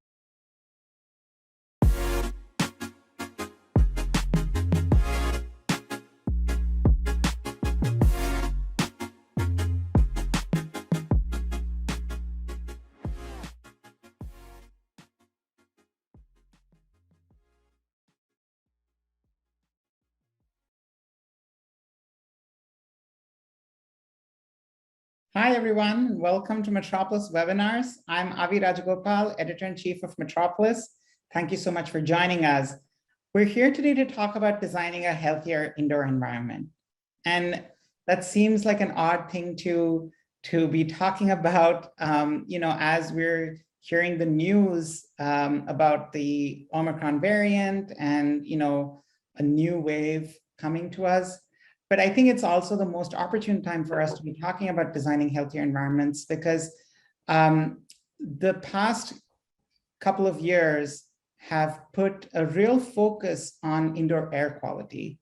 And I think people understand the importance of air in indoor spaces much more acutely than they did in the past. However, air is just one element to help us keep people healthy in indoor spaces alongside light and sound and a whole host of other attributes. So I think it's a great time for us to pause as we you know, are closing out 2021 and entering 2022 to think about our learnings over the last couple of years during this pandemic in terms of health and interior design, and think about how we can improve our approach to healthy indoor environments. To help us do that today, we have a fantastic group of panelists. We have Dr. Whitney Austin Gray, who is the Senior Vice President Research at the International Well Building Institute. Whitney, thank you so much for joining us today. Thank you. We have Nicole Schneck, who is lead interior designer at 3 Design in Houston, Texas. Nicole also worked on the ASID, that is the American Society of Interior Designers task force, reviewing research that came out during the pandemic about health and well-being in indoor environments. So Nicole, thank you so much for joining us today. Thank you. Also with us is Danielle Covert, who is lead project coordinator for Healthy Spaces at Armstrong World Industries. And Danielle has been leading a research project looking at how ceilings have a role to play in indoor environmental quality. Today's discussion is brought to you in partnership with Armstrong World Industries. So thank you so much for making this possible, Armstrong. So let's dive into the topic today. Thank you so much for joining us, everyone. And my first question is going to go to Nicole. So Nicole, as part of the work group looking at health and well-being for ASID, you looked at this enormous body of research that came out during the pandemic, from design firms, from corporate real estate folks, from all kinds of sources about health and interiors. As a practicing interior designer, what were a couple of insights or takeaways that you had from that review process? Yes, of course. Hello, everyone. There was so much that we discussed, but I'm going to try to narrow it down to 2 of the biggest takeaways that I personally got from our experience. So I was honored to be a part of ASID's initiative and lead my work group over the pandemic. So much information, like you said, was being released, and so quickly. Our main goal was to streamline all of that information down, legitimate studies versus opinion pieces versus fluff pieces, to what was actually relevant for us in our design industry and our community, and how we can respond and help our escalating situation. So one of the hot topics that we discussed was cleanability of our spaces and fully understanding how to clean the materials that are existing in these spaces. So I think we were all doing this right, both in our corporate environments as well as in our homes. So there are some materials, if cleaned with the wrong cleaner, can create harmful off-gassing or VOCs. Some of the materials, if they're cleaned improperly, can even ruin the product's features, such as antimicrobial characteristics or an applied finish that was put on to protect it. So when the pandemic first started, I think everyone was just disinfecting everything, right? Without checking to see what the proper cleaning protocol was for that specific product. Now what we're starting to see is a lot of the pieces are needing to be replaced due to this issue, and complaints from employees in the buildings that were infected by improper cleaning products being used. So many of us, I'm sure, are familiar with sick building syndrome. So this falls right in line with what we see happening here. So the second thing I'm going to touch on is a little bit of a broader topic. So when we have a natural disaster that takes place, or something so impactful like this pandemic we've been going through, our first reaction is to act. What can we do? What can we help? Or unfortunately, who can we blame, right? We saw this rush to erect supporting structures to deal with the increase of the needs of the communities, whether it was these pop-up testing facilities or treatment centers, or an influx of our first responders into our hospitals. So the response, that really made our ASID team stop and pause. What if we had our spaces that we design every day, not just our healthcare facilities, but our other building types, were designed in a way that when these emergency situations come about, they are already equipped to handle them? Why are we needing to build these brand new structures when we have all of these buildings around us that we could utilize? So how many more lives could we have saved? Or how much quicker and efficiently could we all have been if we say, and as an example, a hotel was already designed in a way to be able to handle infection control, air quality, or being able to isolate individuals as needed? So my biggest takeaway from our combined research that I got was prevention through design. Eliminating the things that hold us back in our existing spaces in these emergency situations at the forefront without sacrificing their original intended use. Taking into consideration a building's programming or HVAC, finish materials, and making thoughtful selections and decisions at the forefront of a project. And then, of course, educating our clients and end users, proper use and cleaning protocols of these clients. So this was the first time that the entire world, all of us, we went through something together. We all went through the same thing happening at the same time.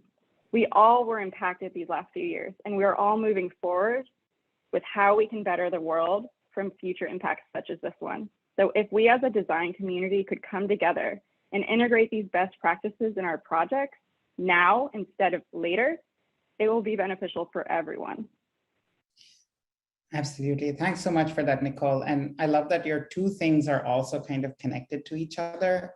Your two main points talking about, cleanability. I mean, certainly we hear during conversations around specification that clients are saying, let's make everything bleach cleanable, right? And we know that that's pretty bad probably for indoor environmental quality. We'll probably talk more about that in a bit, right? So what I would love to pull out as a thread is that something like cleaning, which you think of as related to materials or surfaces, can end up having an impact on air quality and on sort of the environmental factors in a space. And so, there's all these unintended consequences. And I think the only way to prevent unintended consequences is to prepare as much as possible and to, really take a holistic approach right from the beginning, as you said, Nicole. So thank you so much for those comments. Whitney, I'd like to pull you in here. This is, as somebody who comes from the public health world, this is something that, a pandemic or a situation like this is something that, that we need to prepare for long term. And yet, this experience of the past 2 years, an ongoing experience, it sounds like, into next year, has really blindsided us in some ways. It's reinforced some of our efforts in other ways. How do you think, has this pandemic really kind of focused or clarified some of our thinking around healthy interiors, the work that you were already doing at the Well Building Institute, the International Well Building Institute, before this pandemic? And what do you think, coming out of this experience, it's really important for designers to understand about indoor environmental quality? Well, thank you, Avi, for just bringing this brain trust together, because this is not a time of complacency or a time of listening. It's a time of deep review and action. This is not waiting for a public health professional to tell us that buildings matter. This is turning to the design community to say we're going to design better moving forward. I deeply believe we have the tools. I think if the last 2 years is not showing you that buildings either make you sick or make you well, then I don't know where you have been or what building you've been in. In the field of public health, we knew this pandemic was coming. We did not know the name, but we knew what it could do. And many people still are not, I think, in a realization that at this point, we are moving from pandemic to epidemic to endemic. This is not a disease that we see going away. We won't get to 0 cases. But what I say to so many people is they're so hyper-focused on the pathogen. And they're not always focused on the host or the power that we have in design and the communities that we've built. And the history of buildings is they protect us. They protect us from the elements. They protect us so that we can be safe. And we have incredible power to do that. I'm also asking, do you trust your building? Do you trust your designer? Do you know what's in the air quality? Do you know what light you need? Do you know what you need for your own human health and well-being? Or have you just been taking for granted that you've been working in a beige office from 9 to 5 for 90,000 hours of your life for 90% of the day and didn't think that that mattered for your health? So I think I'm in good company today to say that everyone on this call knows that buildings matter. I think everyone on this call knows that designers are incredibly creative problem solvers and the constraints are on the table. We know we need to do better. We know we need to think about not just quick fixes or making this go away, or thinking that this term new normal, which I never loved, is not going to return, but that actually is a huge opportunity to reinvest in the role of buildings and health. At the International Well Building Institute, we have long believed in the power of design to heal. We launched, of course, the health safety rating in response to the pandemic to allow buildings to have an agile response to focusing on 25 different features that are part of WELL. And we are now at the point between the health safety rating, the WELL certification, and our other WELL portfolio programs that we are certifying 5 million square feet a day. I will tell you, and I will not name names, that there were several major companies that as of 1 or 2 years ago, when we were talking to them, or a little bit before that, Avi, they weren't necessarily on board with making an investment in healthy buildings. I'll do that later, doesn't really matter. We already have a foosball. We already totally have health in our building. We serve free lunch and you get as many M&Ms as you want. And really didn't get the whole concept of what a healthy building is. And they are running to certify. And that's good. Expect the market to drive this. I do. And this is where I see action, role of design, and preparing ourselves to roll up our sleeves to provide solutions. We're not waiting for my colleagues in public health. You know, this is where design will fall into creating healthy places for people to continue to be resilient, not only for this disease, but for all other infectious respiratory diseases that we have learned the power of materials. We've learned what happens in aerosolization. We've learned what happens in air changes. We have the power to affect that, and we have the creativity and momentum at our doorstep.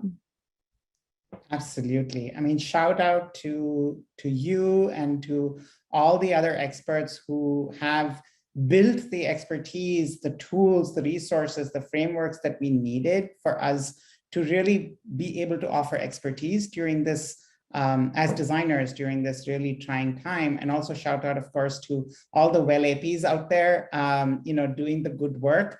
It's really important, we, as you said, Whitney, we have the tools, right? And we don't need to wait for anyone. And we have our clients' years now, whether those clients are in workplace or healthcare or hospitality or whatever, like we have their year at this moment. And so, how do we take advantage of this opportunity and how do we use it to really put in place those safeguards to help our buildings protect us once again and to keep us healthy? Danielle, I want to loop you in here. The Healthy Spaces project that you were part of at Armstrong, you were looking at one element in the building space, in the interior space, which is the ceiling plane, and thinking about all the ways in which that element interacts with everything else in the space to promote health. Can you talk about what you've discovered during the course of your project, just by focusing on sort of one variable within the puzzle?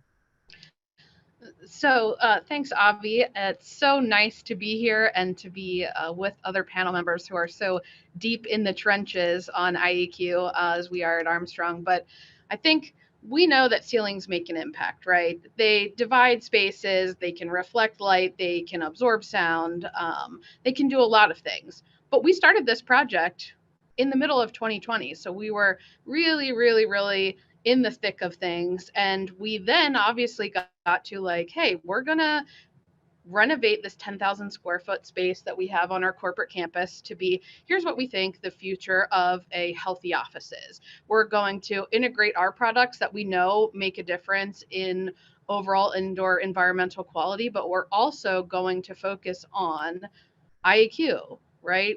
Indoor air quality. We're going to focus on making sure that we have the right materials in the spaces that aren't putting off VOCs that we don't want in the air. We're going to make sure that we have a great HVAC system that's helping us get rid of funky stuff in the air that we don't want, the nasties that we're trying to get rid of. So our entire mantra, not only with our own products, but with everything that we designed in the space, was bringing the outdoors in, right? We know we had this real health-centered focus, but we didn't want to make ourselves, a mini hospital office. We didn't want to make something that didn't feel inviting, that didn't feel like a space that we would want to bring people into and say, this is the healthiest environment that you can possibly work in, and we're happy to have you here. So we really focused on that, bringing the outdoors in mantra in. We worked with Gensler, who I'm sure everyone on this phone call is very familiar with. So they obviously brought their great interior design knowledge, as well as helping us talk about things like biophilic design and how that has an impact on IEQ.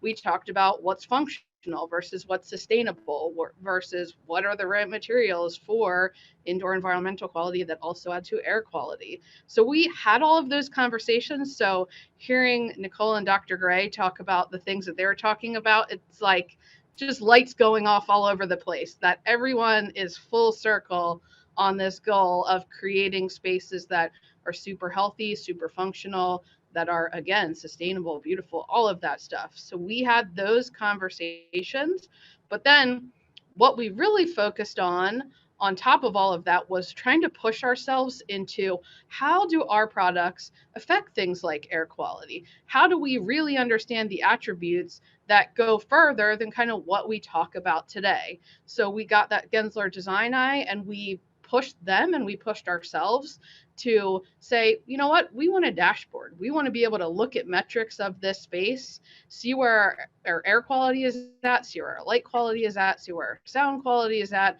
and really be clear and build credibility when we say Armstrong ceilings or Armstrong products make a difference in the way your space functions and how healthy it can be. We have the proof in the pudding there as well. So when we think about our healthy spaces ecosystem and we're talking to our employees, we're centering it around them, right? We're embracing what their well-being needs to be, and we're embracing sustainability. We're embracing air quality with light, with temperature, with sound. So we're trying to say the ceiling is not just the ceiling.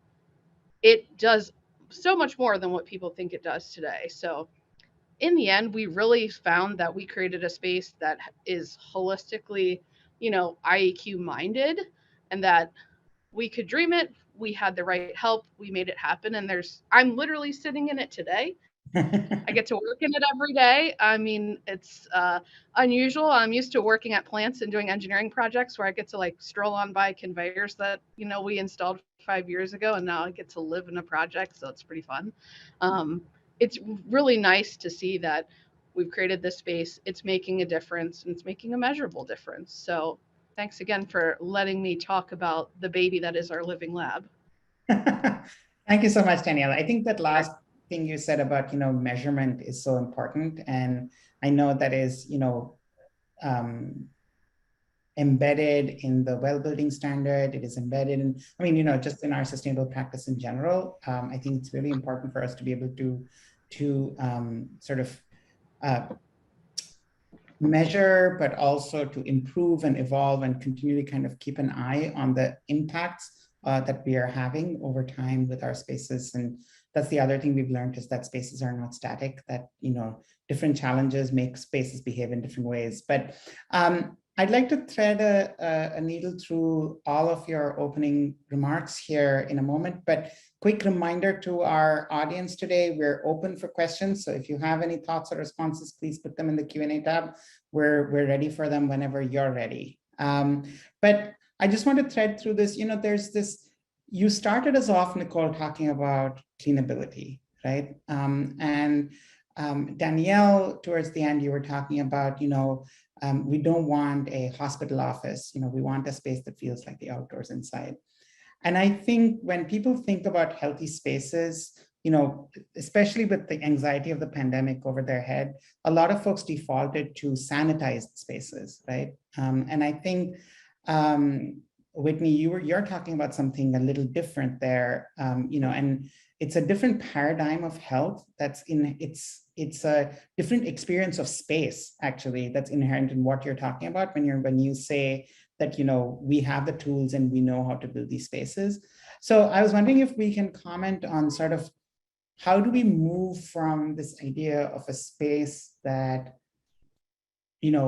we're kind of fighting every day to keep infection at bay, like wiping it down, cleaning it, having maintenance staff do their stuff, whatever, to a space that feels like the outdoors, where, we're we're ensuring a healthy flow of air, we're ensuring healthy light. Like how do we move from one paradigm to the other, especially given all the anxiety and trauma that we have from the last couple of years? How do we stop in this moment and say, I know, and I don't know if you remember, people used to talk about the theater of hygiene. Do you remember that in 2020?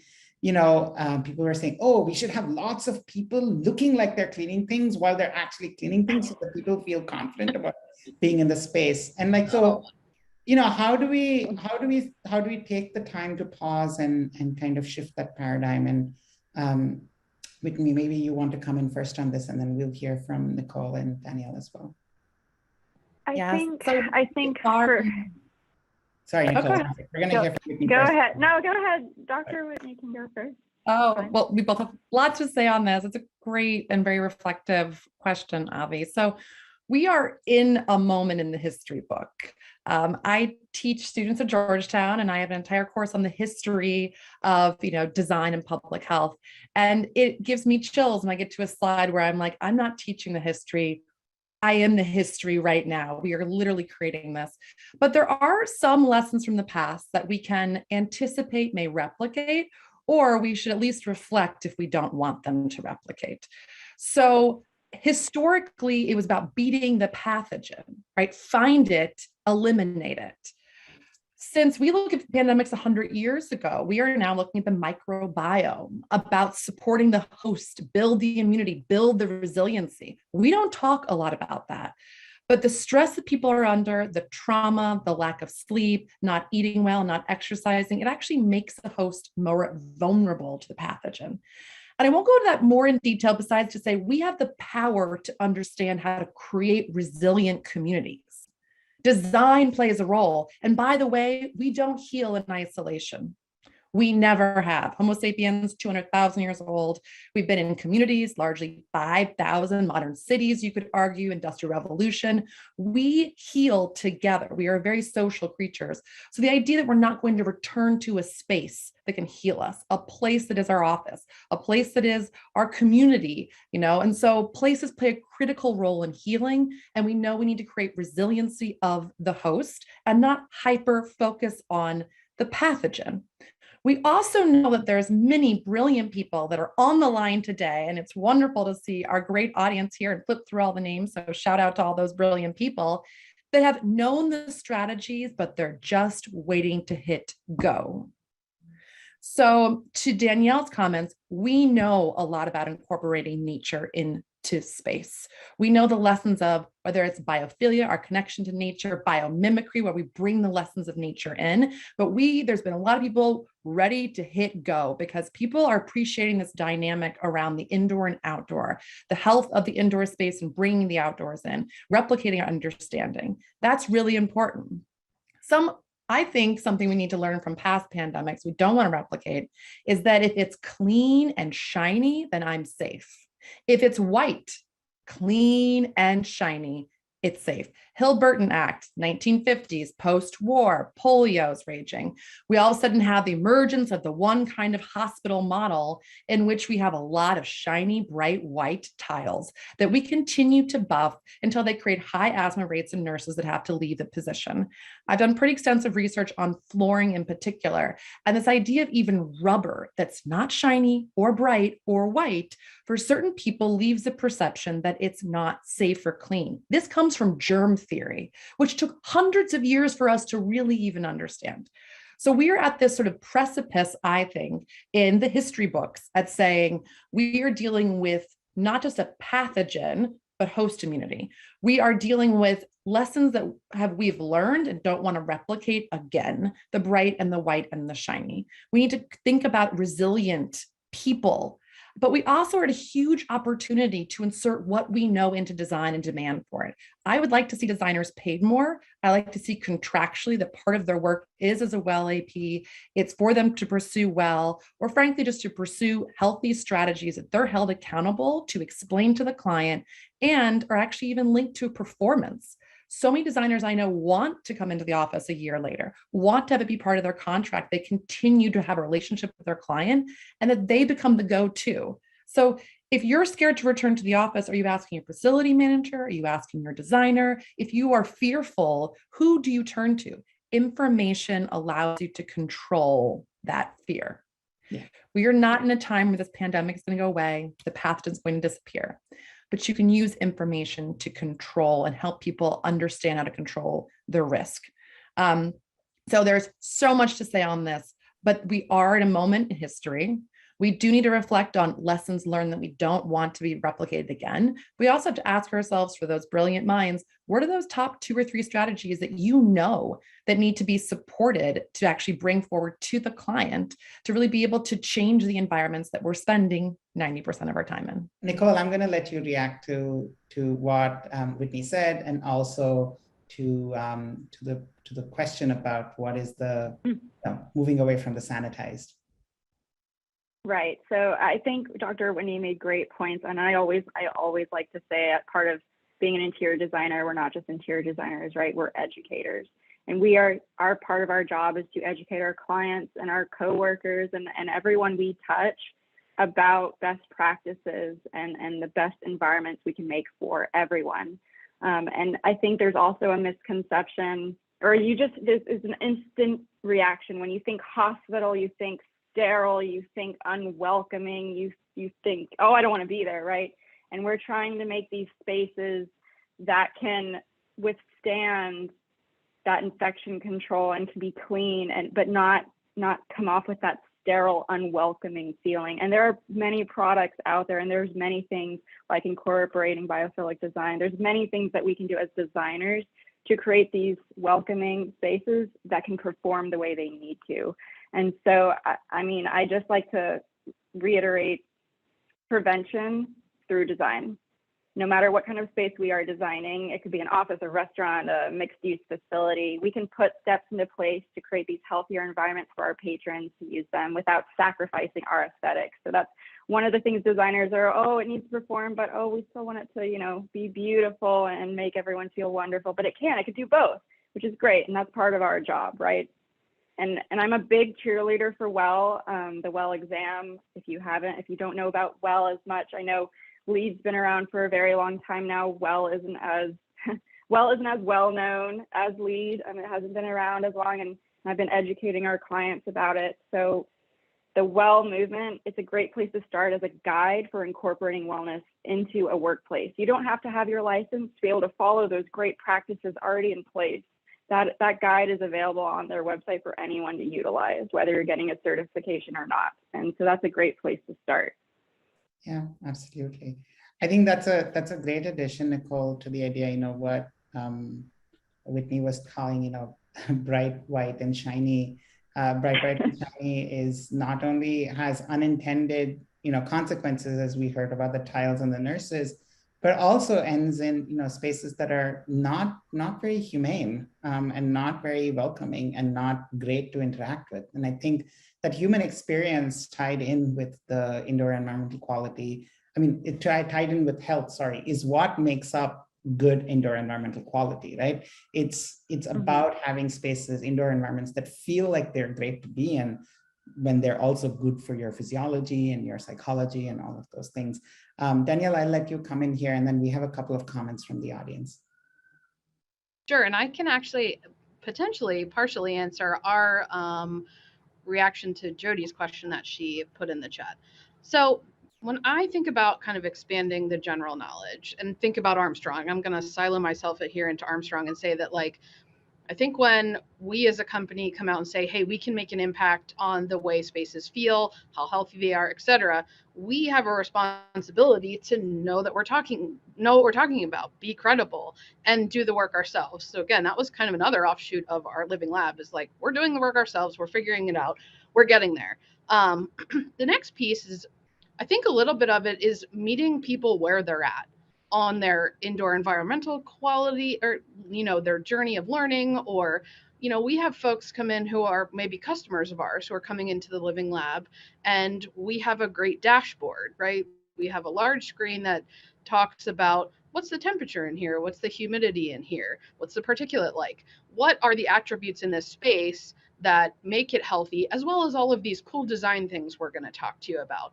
And some people that's over their head. We're not really meeting them where they're at by saying, look at all these numbers, and it's great. We're telling you it's great. Sometimes we have to start the conversation with people around something as simple as VOCs, because you can have that, hey, remember when we started hearing a lot about low VOC paint, where maybe back in the day you wouldn't want to close a door, close a window, and paint a room, right? Because you have so much off-gassing. Like, there's a lot of relatable content out there that really will help people start that journey of making connections around how the stuff that they choose to put in their space, or the stuff that other people choose to put in the spaces that they end up being in, have a huge impact on their health. So we start the conversation there a lot of times. And that feels helpful. Some people, they're zooming down the road. So Dr. Gray, I'm sure you'll be happy to know this, but we do have the well health and safety rating on the Living Lab. Go team. But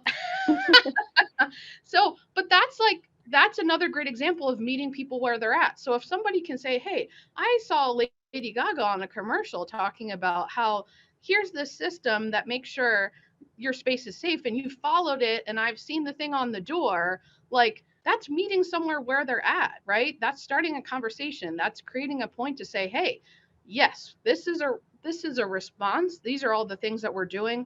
And then this, right? And, oh, have you heard more about well? Have you heard more about lead? Here are the next steps that you can take. So I've been really pleasantly surprised where we'll have people that come in the door who know a little bit or know a lot, and you still end up having the same great conversations that really end up with what we're talking about on this panel, right? How all of the choices that we make impact the health of the spaces that we're in. So it's been so fantastic to welcome people to this space and have those great conversations.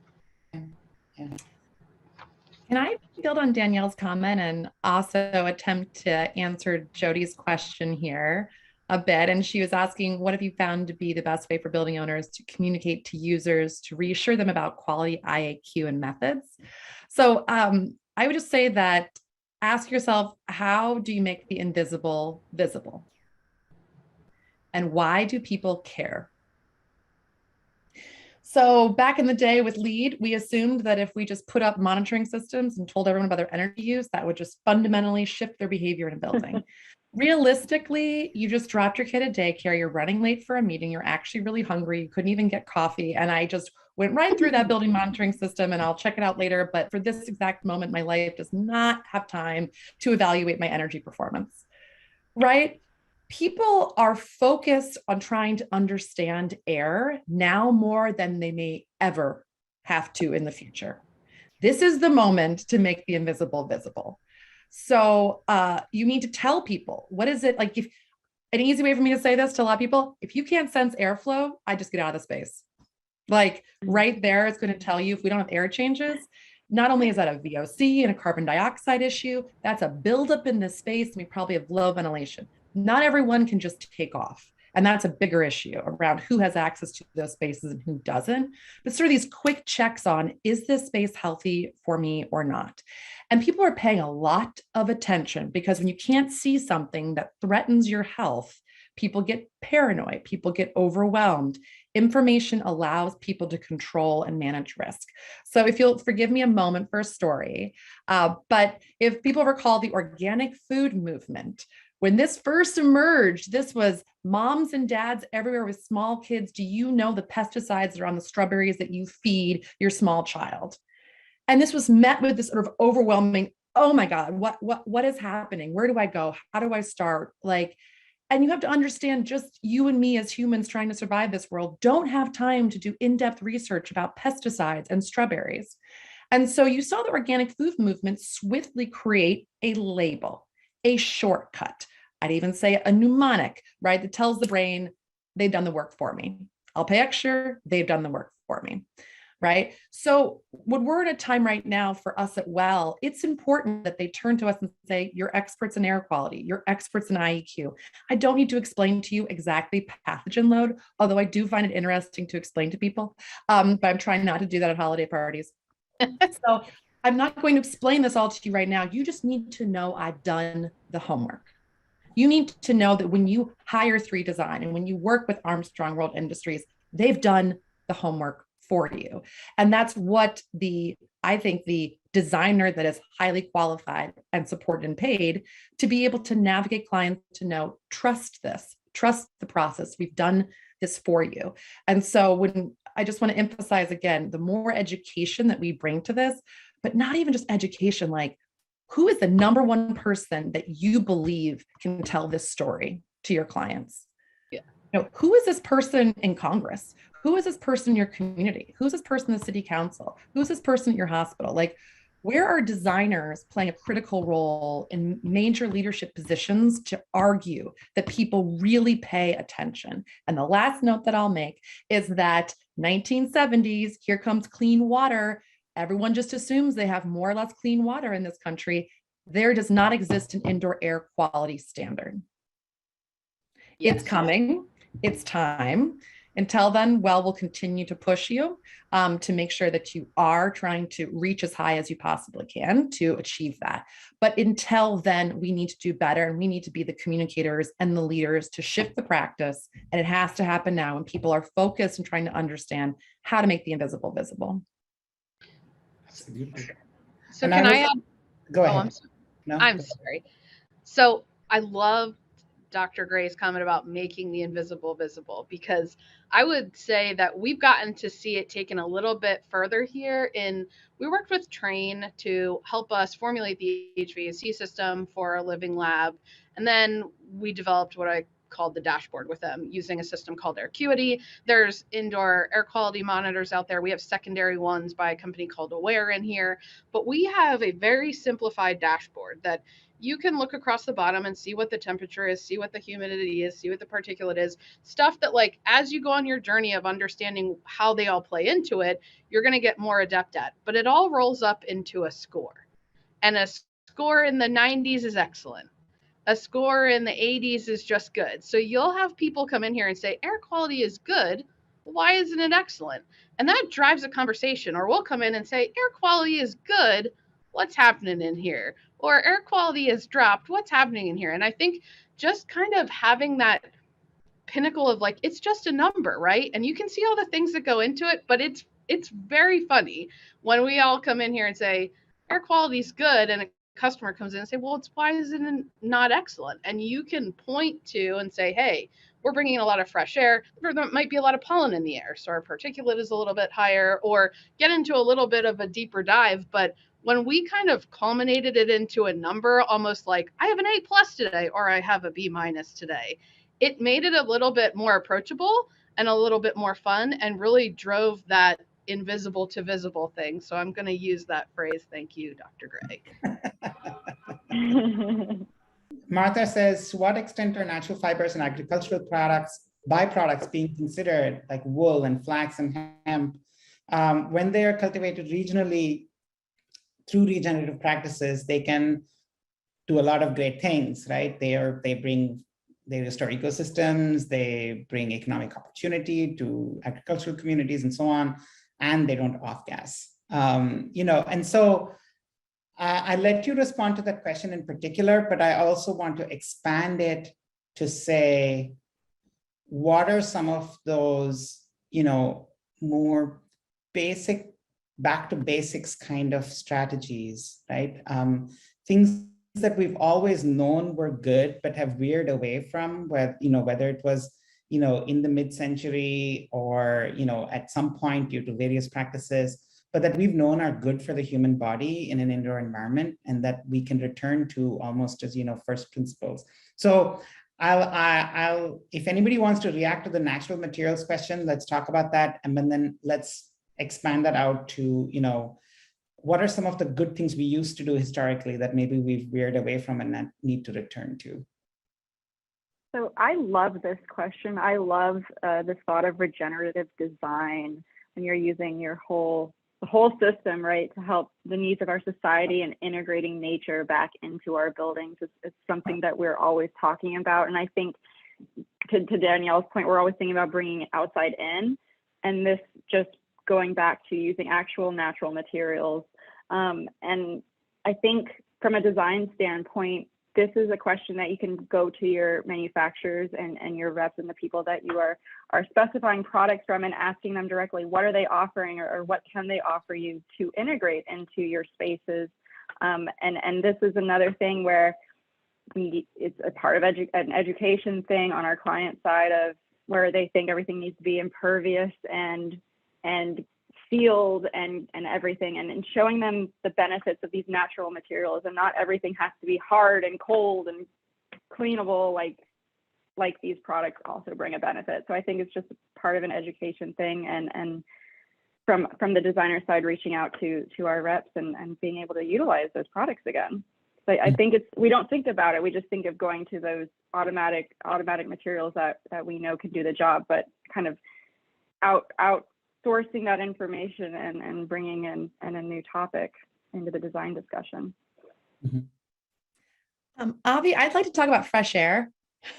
I think true to the topic of our conversation today on air quality, there's this old school thing called fresh air, and opening a window that is increasingly difficult.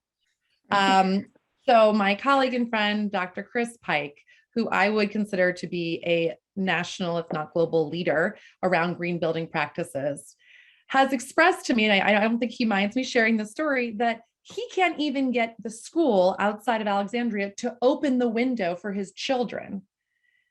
And you're sitting there going, wow, where did we get to? So we're looking at sick building syndrome. We look at basically tightening the building, putting a whole bunch of chemicals in the mix, and then not allowing people to leave for prolonged periods of time. And then sick building syndrome is a host of 10 symptoms that dissipate when you leave. I don't need to remind people the EPA, in charge of indoor air quality, had a sick building. Very tricky stuff, very complicated. 1 in 4 buildings report being a sick building. This is the averages that we're dealing with in the US. Okay, so we know that we're not just supposed to put a whole bunch of people in the space with chemicals and pathogens and tighten the building, right? So there is some incredible research going on right now to bring 100% outdoor air in, to rethink about heating and cooling strategies to allow more ventilation that's separate from the heating and cooling. And then we're seeing this old school, let's just open the window. That used to be a lot easier, but now we have safety, we have security, we have mechanical ventilation concerns that are inhibiting our ability to do that. So I think that's a really interesting component of how we're going to design, and also opening the window in certain places in this world brings in unhealthy outdoor air. So the stats run that the indoor air is 2 to 5 times, has more contaminants than outdoor air. That's not true everywhere. In the well building standard, we actually require that if you open windows, you have a mechanism to actually close the windows if the outdoor air quality reaches a certain level. So I see great innovations happening. The well building standard focuses every single feature on human health intents, and then leaves it to all the brilliant minds on this call to create innovative strategies to be able to address that. And I think air quality is a big one we're going to see. And then I'll just throw in for extra right now, I have a long list, but I'm going to throw in light. So really thinking about circadian lighting, really thinking about sleep rhythms, access to the right amount of light at the right time of day. And also, this is interesting, we're actually tracking issues. So the myopic components of short distance and long distance viewing, your computer, we're looking at this with children. You are not meant to stare at something 6 to 12 inches away from you for 8 hours a day, right? So what you're staring at, blue light, circadian rhythms, near short term, there's a lot of lessons to how the eye has actually evolved to connect with rhythms of nature, and actually even how the muscular structure has evolved. So a lot more on that, but I want to see light in spaces, or a space for you to get light, even if that's stepping outside to bring it in. And this requires, I think, a lot of creativity.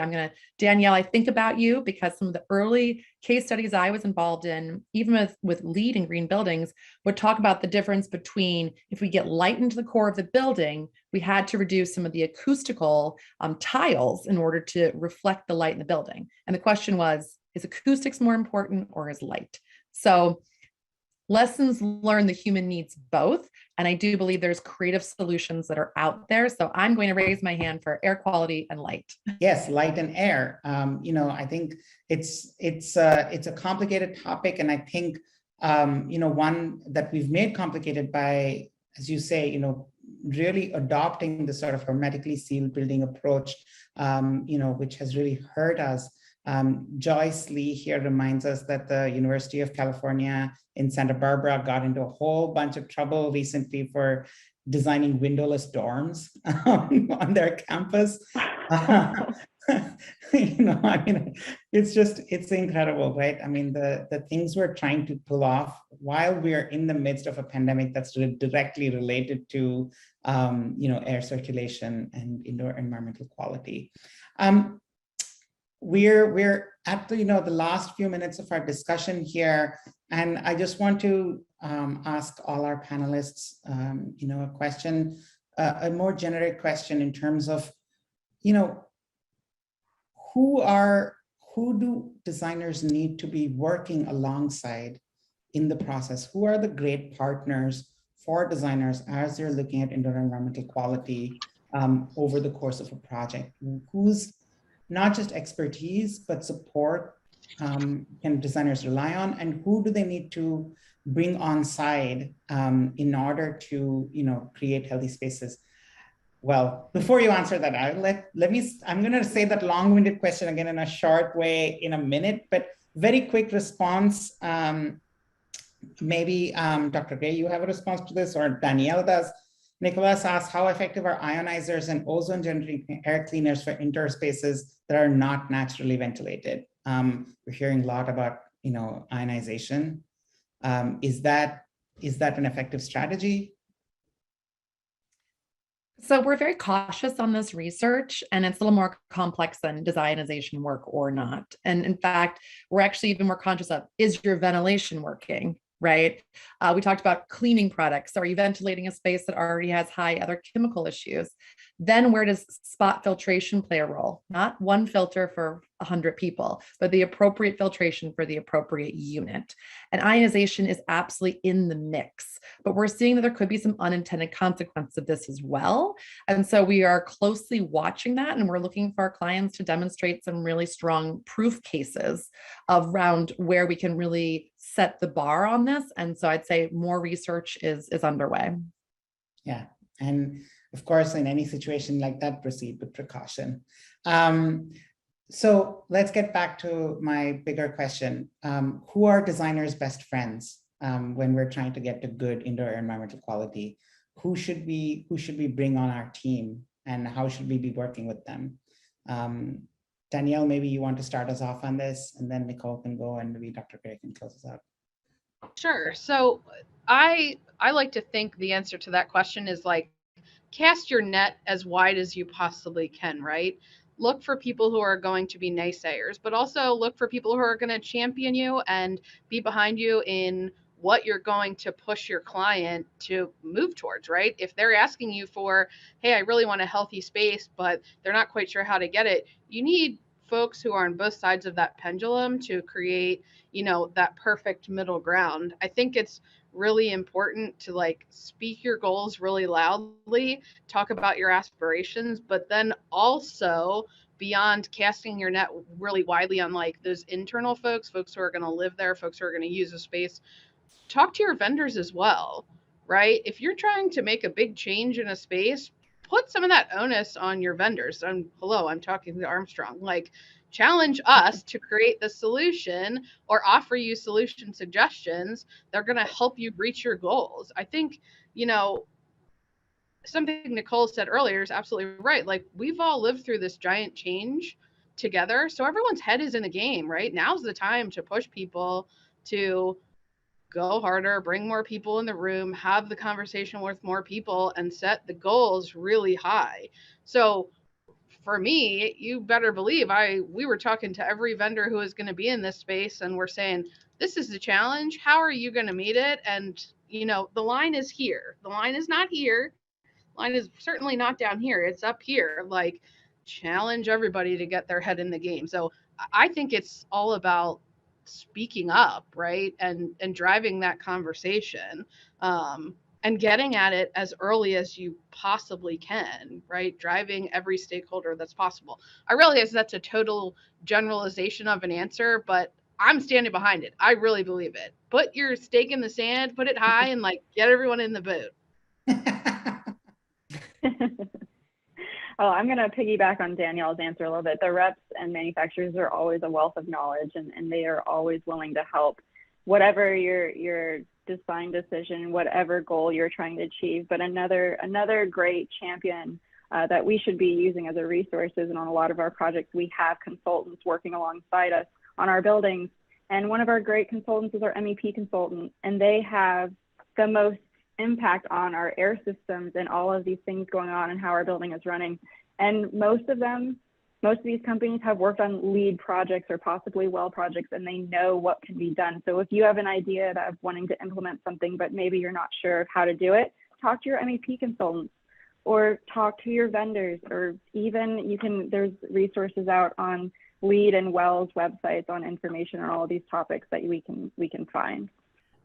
So who should you be working with? So Avi, I'm looking at this incredible group you brought together today. And I think I want to say this gang. So I think that you need absolutely to work with your vendors and industry to push to innovate.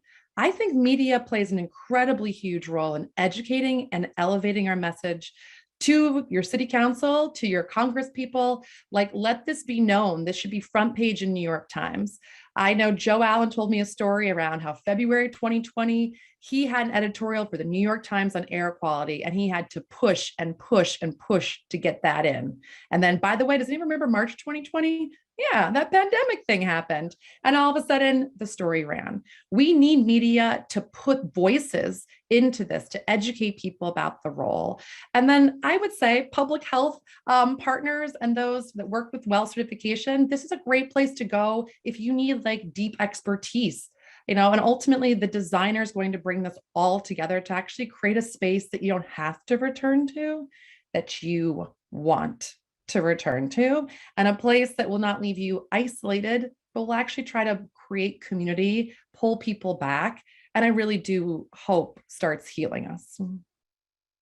Thank you. Thank you so much, Whitney. And thank you, Nicole. And thank you, Danielle, for this fantastic conversation.